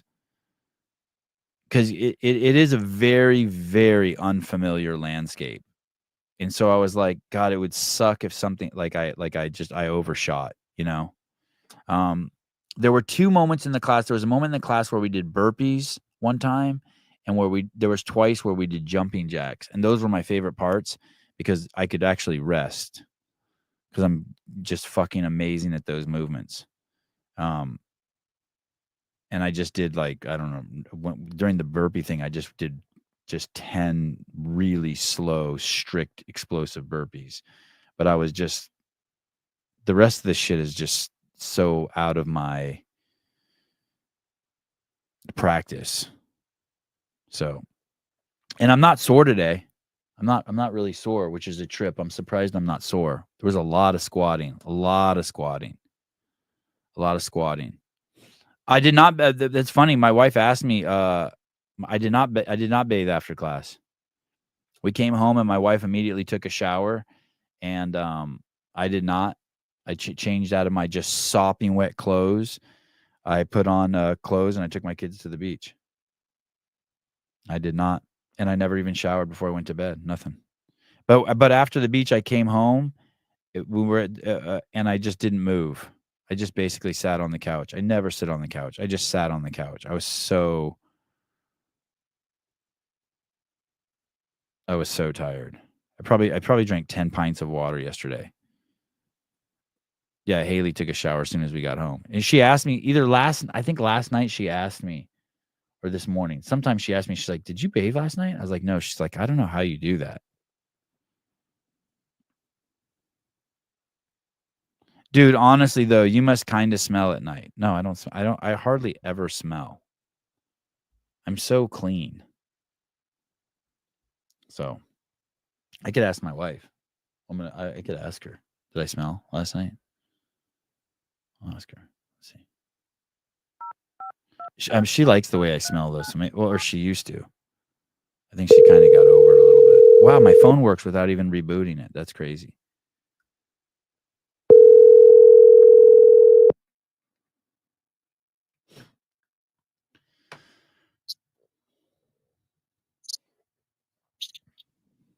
Hello? Hey, did you watch that show?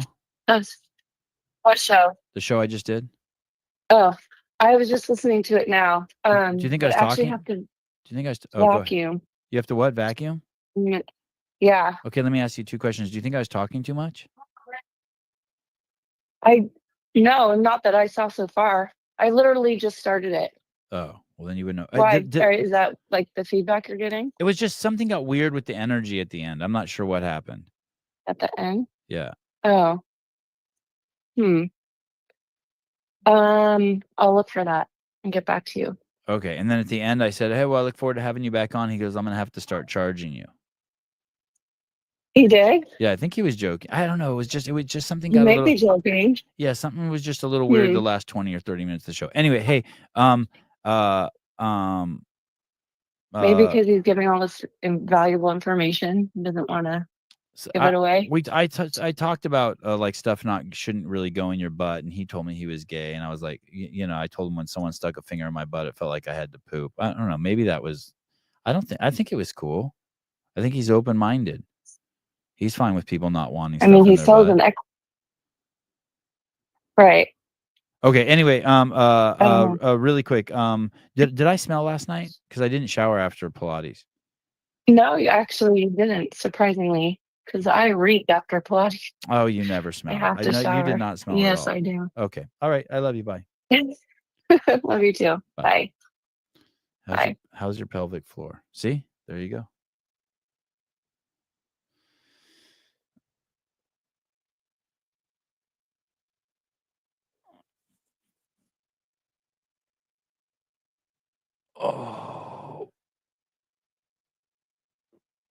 Oh shit.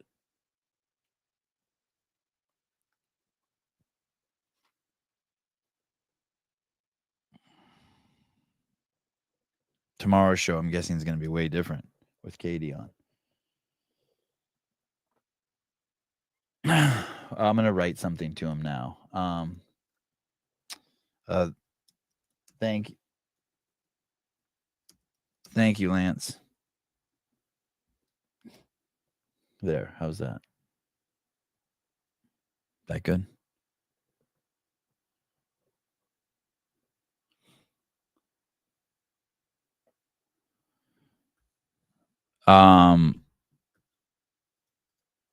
He lost me when he said there shouldn't be discomfort sticking things in your butt. No, I don't think he said that. I don't think he said there shouldn't be. I think he just said if you weren't used to it, that would be the normal response. I thought he was I not listening well?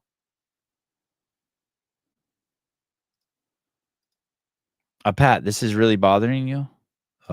Yes. Exceedingly. Oh, yes, he did? He did say, he said he lost me when he said there shouldn't be discomfort sticking things in your butt. Oh, he did say that?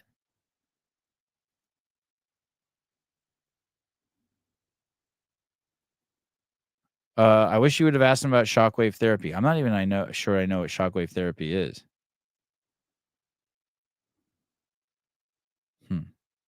Oh, I like the biology. Oh shit. I should have never gone into figuring out if it was a good show. Here we go. The part 2, finding out if the first half of the show was any good. Endless content. Okay. What am I doing? Go to drafts.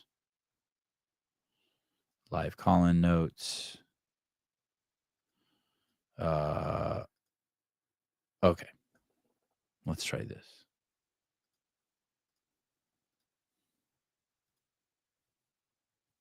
Speaking of carrying the show, let's let Instagram carry the show.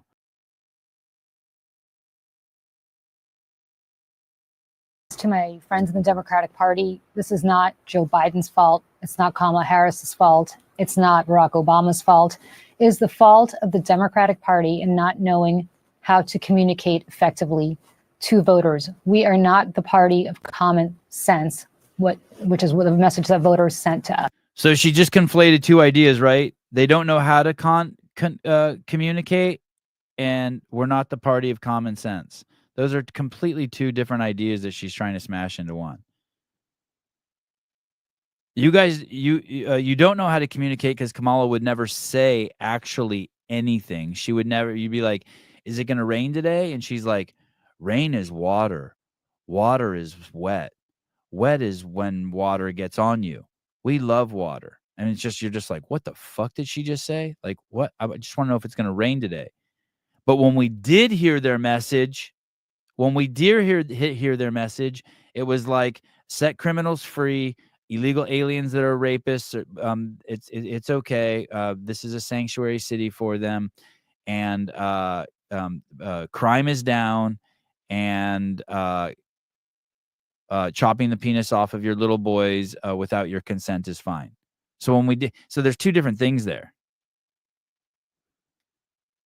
Not only could she not communicate, but when they did communicate, it was completely fucking, yes, it was completely off the reservation. Thank you, Pat. Yeah, there's completely insane. Us. For a number of reasons. We don't know how to speak to voters. When we address Latino, and language has meaning. When we address Latino voters. Here's my point. Here it is. Here it comes. Latinx, for instance, because that's the politically correct thing to do. It makes them think that we don't even live on the same planet as they do. Yeah, when you want to chop the penises off of little boys without their parents knowing, let alone with them knowing, there shouldn't even be like either one is fucking complete batshit insanity. And then when you call Mexicans Latinx, like what the fuck planet are you on? When we are too afraid to say that, hey, college kids, if you're trashing a campus at Columbia University because you're unhappy about some sort of policy and you're taking over a university and you're trashing it and preventing other students from learning, that is unacceptable. But we're so worried about alienating one or another cohort in our Oh shit, sorry, we're taking a break. I just thought of something. I've never seen a micro penis clinically, but you have seen one. Okay, yeah, I will say this. When I did mention that that's a great, thank you, Corey. When I brought up the Algerian boxer, we disconnected for a second. I am not going to ask Katie if Stoltman does gangbangs.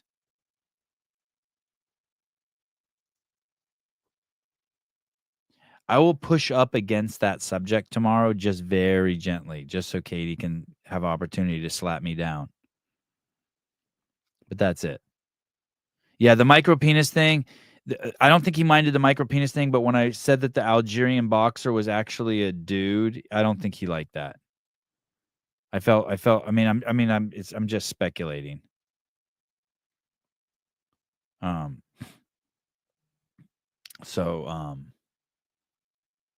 Pat Lang, there has been not one child in U.S. history who has had his penis chipped off. Oh, I like that.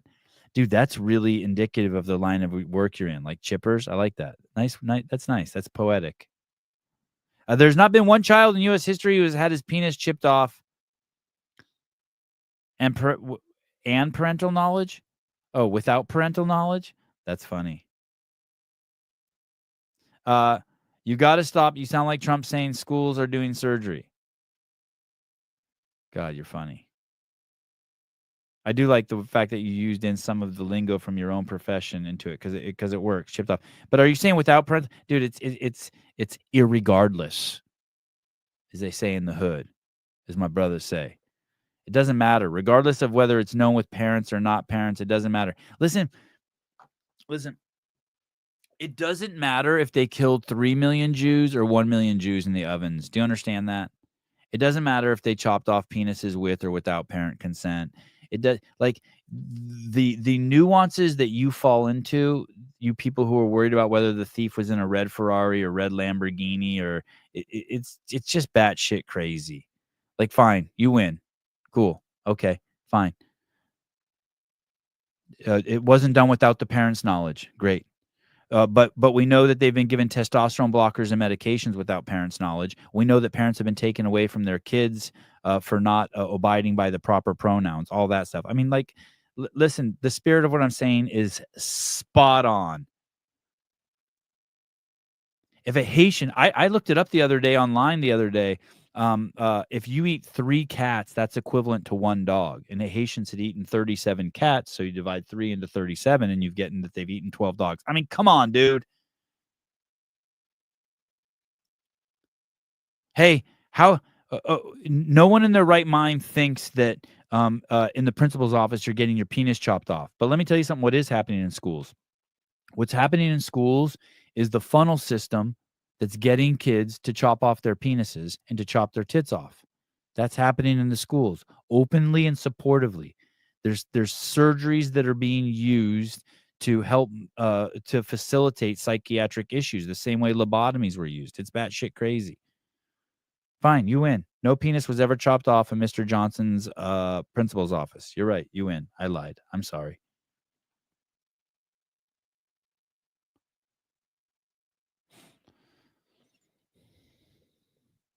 David Weed, Pat, but half the chat believes everything Sevon says.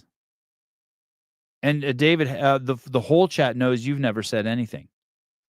So you're 100%. You're I'm only 50%. You're 100%.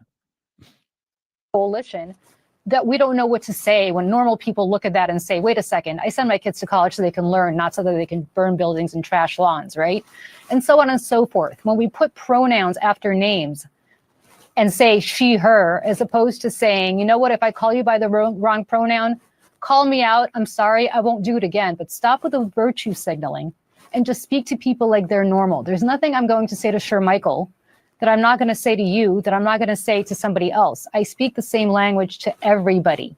But that's not what Democrats do. We constantly try to parse out different ways of speaking to different cohorts because our focus groups or our polling shows that so-and-so appeals to such and such. That's not how normal people think. It's not common sense. And we need to start being the party of common sense again. Joe Biden is not responsible for that. Neither is Kamala Harris. It is a problem that Democrats have had for years. I've been banging the drum on this for, I don't know how, probably 10 years, if not longer on this.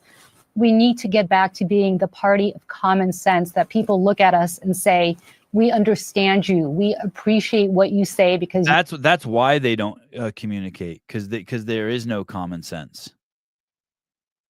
That's why they don't communicate, because they know there's no common sense. Josh Cedar the other day explained it perfectly. we speak our language. And until we do that, we should stop blaming other people for our own mistakes. Should never fucking be blaming other people. Yeah, that was crazy, right? Cher Michael. Is that Cher Michael James? Is that the black dude who was up there? Cher Michael?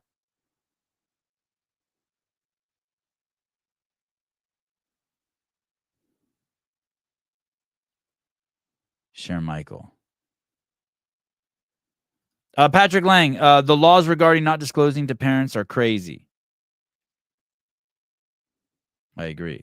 Batshit fucking crazy. Hey, dude, it's not even not disclosing, dude.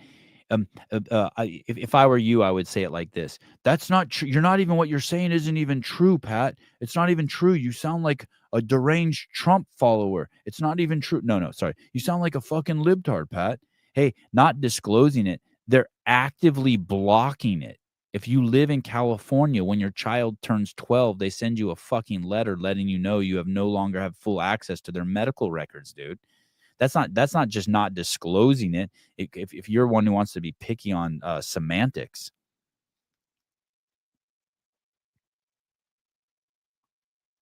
On the actual details. They're going out of their, it's not that just they're disclosing it, they're going out of their way to block you from it. Well, thank you, Kevin. That's very common sense. Schools should have nothing to do with this BS, plain and simple. Yeah, I agree. Schools or doctors.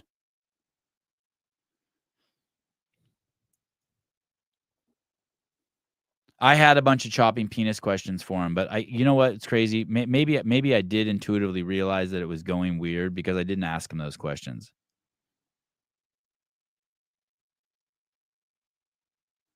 I need someone who can really just open up about the dick.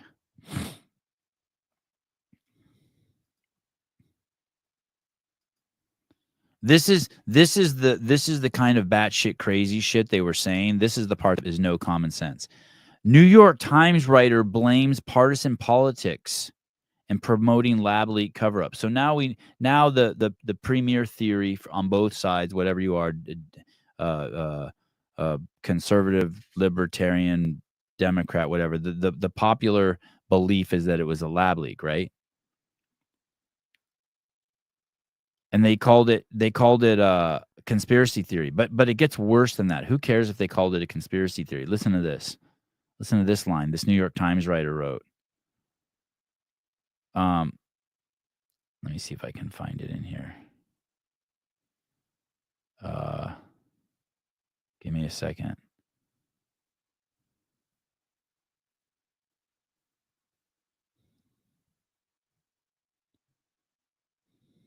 Give me a second. Here it is. Ready? New York Times. After all, back in 2021, the Times lead COVID reporter, Apurva Mandavelli, not only dismissed the possibility the bug escaped from the Wuhan lab, but suggested such claims were racist. She wrote, or he wrote, I don't know if it's a man or a woman, someday we will stop talking about the lab leak theory and maybe even admit its racist roots. You guys know the story of, the worst part about being a thief is your whole life, all you see is wallets and purses. That's what it is. The entire left has to put everything into those two categories, racist or sexist. That's it. That's all they got. Just two buckets. Imagine how retarded it is to live in that world.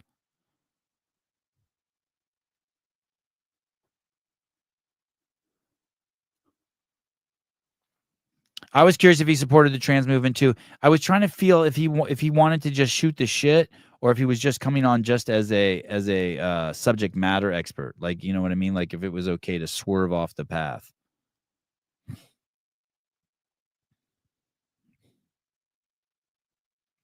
Sebs, my coaches at the Norwood Field Hockey, they lost 1-0 in the state final. The other team was only goal scored by a fucking boy. Madness, those poor girls. Oh, that is crazy, dude.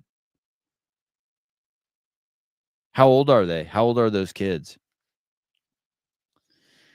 My sister has when my boys fight jiu-jitsu, the boys and girls are mixed together, and my sister has real problems with my boys fighting girls.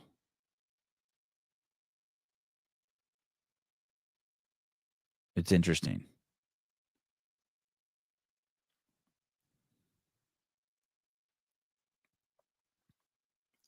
Let's reverse it and say the school finds out your kid is allergic to peanuts and they don't tell you and you can't see the records. You give your kid peanut butter and they die. Is the school liable? That's a fucking great question.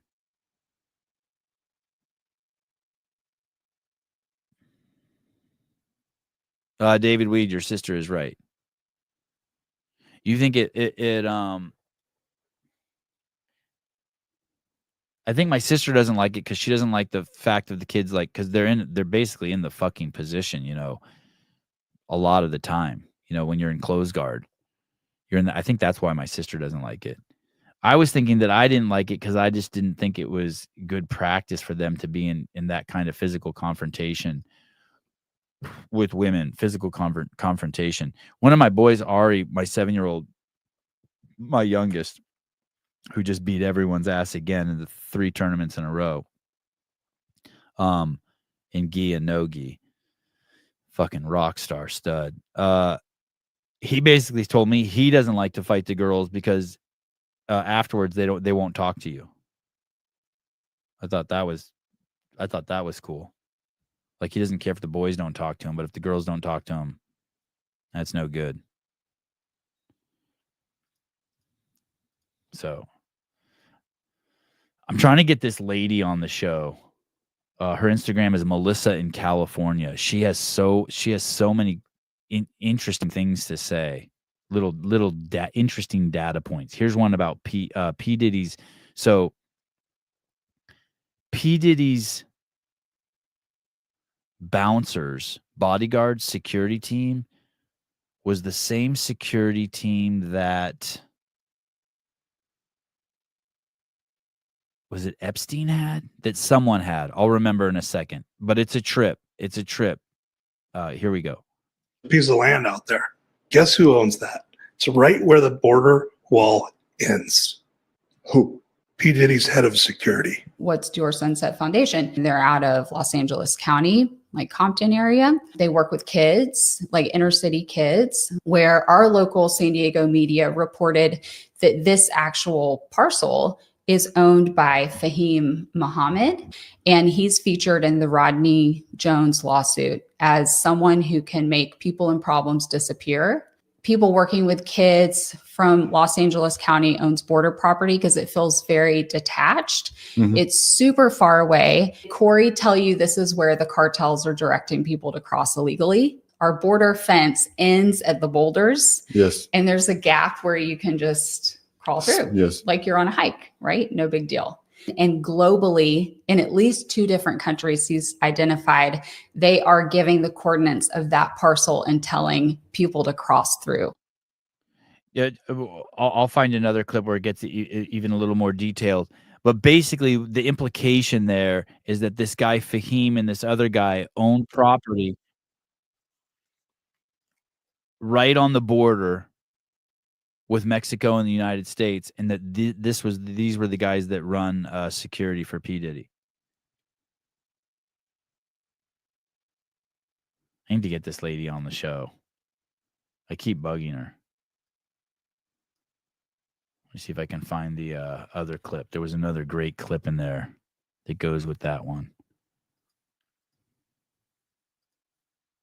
Oh, I wanted to ask him if he thought RFK was good for penis health.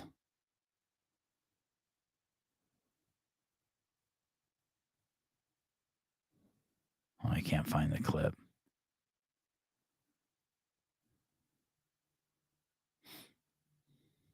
We talked about Oprah's boobs already.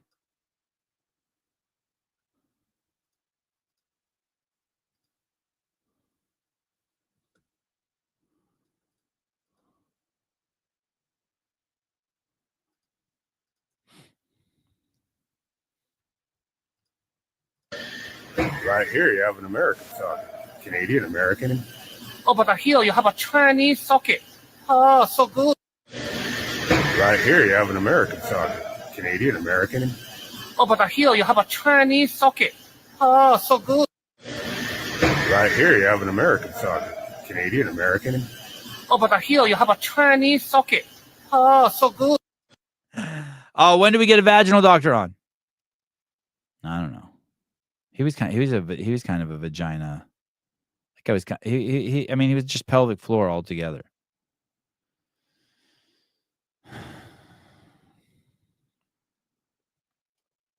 Right here, you have a Chinese socket.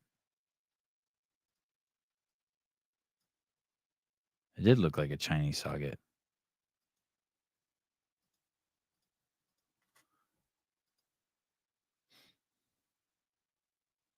You guys want to meet our Attorney General, Matt Gaetz?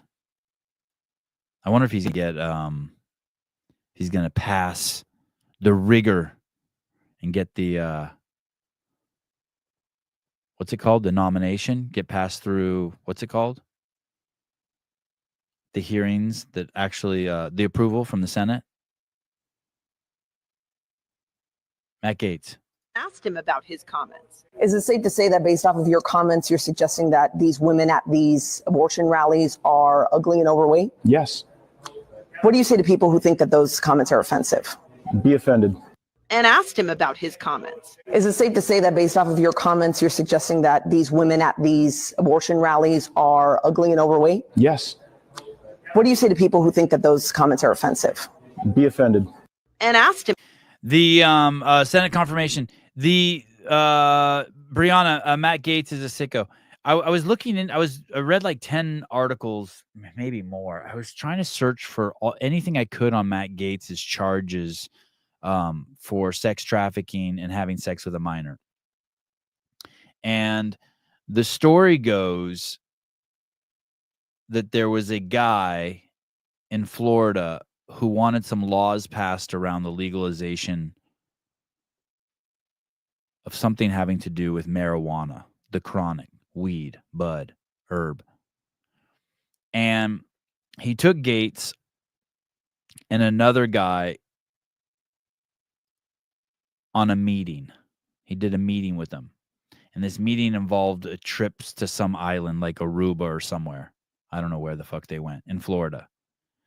And the accusation is that he took them out on this boat and he took them to this island or something or another. And he brought girls along, and the girls were told to have sex with Gaetz and this other guy. And it was part of the meeting. You know what I mean? Like wine 'em, dine 'em, 69 'em. And one of the girls was 17 years old. The sex trafficking comes with the fact that, and the girls were paid by this guy who wanted help getting a law passed in Florida, was paid for them, and they were supposedly told, it's all accusations. There's no proof. We don't know who the fucking girls were. I think this happened in 2017. And supposedly, so an investigation opened up. It lasted 2 or 3 years, and they have the testimony and the deposition from these girls. And one of the guys has been found guilty. And Gaetz maintained his innocence and said he had nothing to do with it. And then I guess they didn't have enough evidence to prosecute him, or it went away. I don't know what happened, but for some reason it's gone away. But those depositions from those girls have never been released. So all you have are these 10 articles that are just crazy vague. And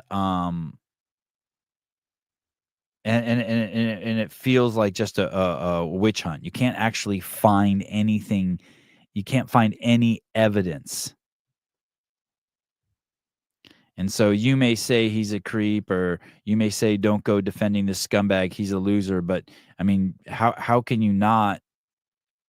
How can you not, when you've seen so much of the propaganda from the media, just assume that it was while the left was controlling the media machine? How can you not be like, yeah, it's just more bullshit on their part? I don't know. Pat Lang, they had plenty of evidence. They had shitty witnesses and drug addicts.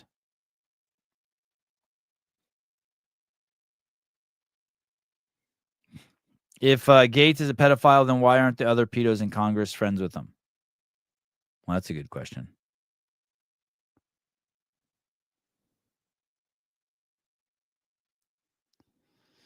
Has nothing to do with his charges. I worked somewhere, and he came to a conference, and I know young women who had very horrible experiences with him. And by young, I mean young.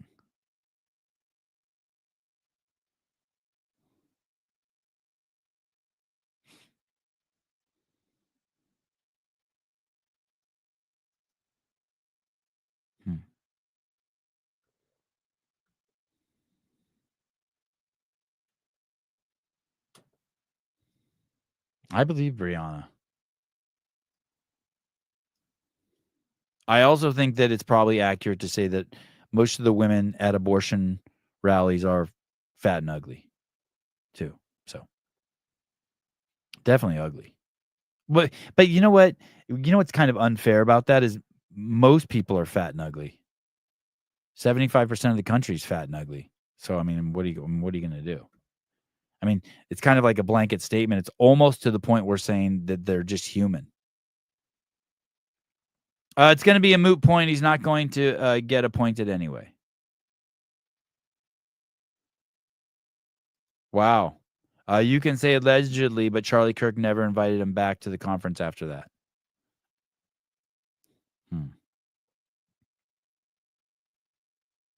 I don't like Matt Gaetz's face. I will say that. I just don't like his face for whatever reason.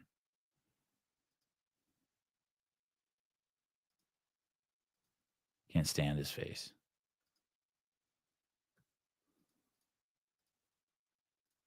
At all.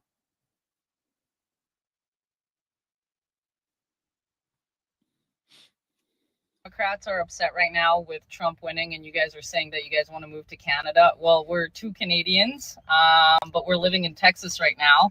And so we thought we should actually come up with a solution for that, because I would give a kidney to have a United States citizenship. Like, we're on visas right now. They expire in 5 years.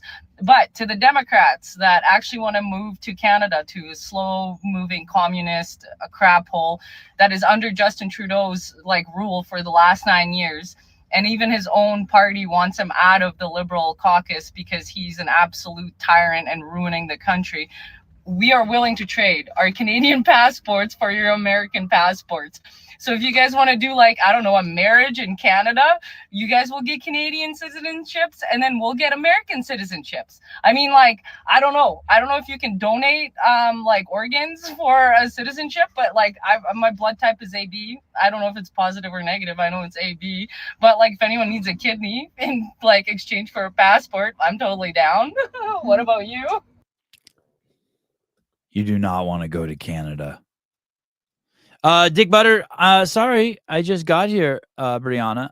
But wasn't Matt Gaetz streaming in the car with Charlie Kirk like 4 days ago? Oh, is that what it is? Gaetz does Botox?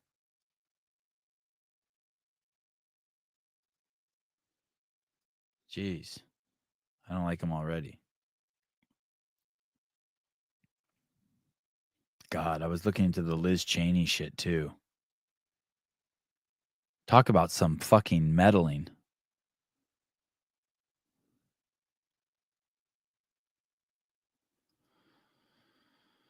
All right. Oh, here it is. Here it is. Here it is. Oh, man. I don't know if I'm going to do that one right now.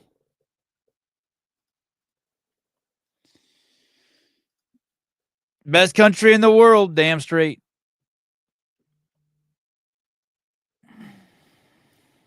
Unless you like mountain bike riding in Portugal.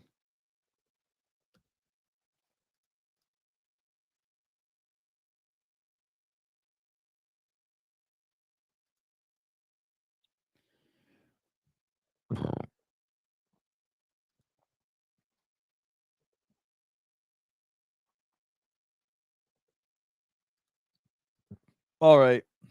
I'm done. Thanks for putting up with me today.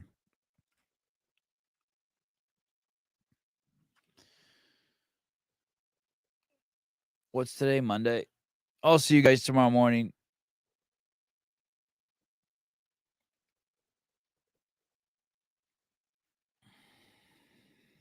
Talk to you guys soon.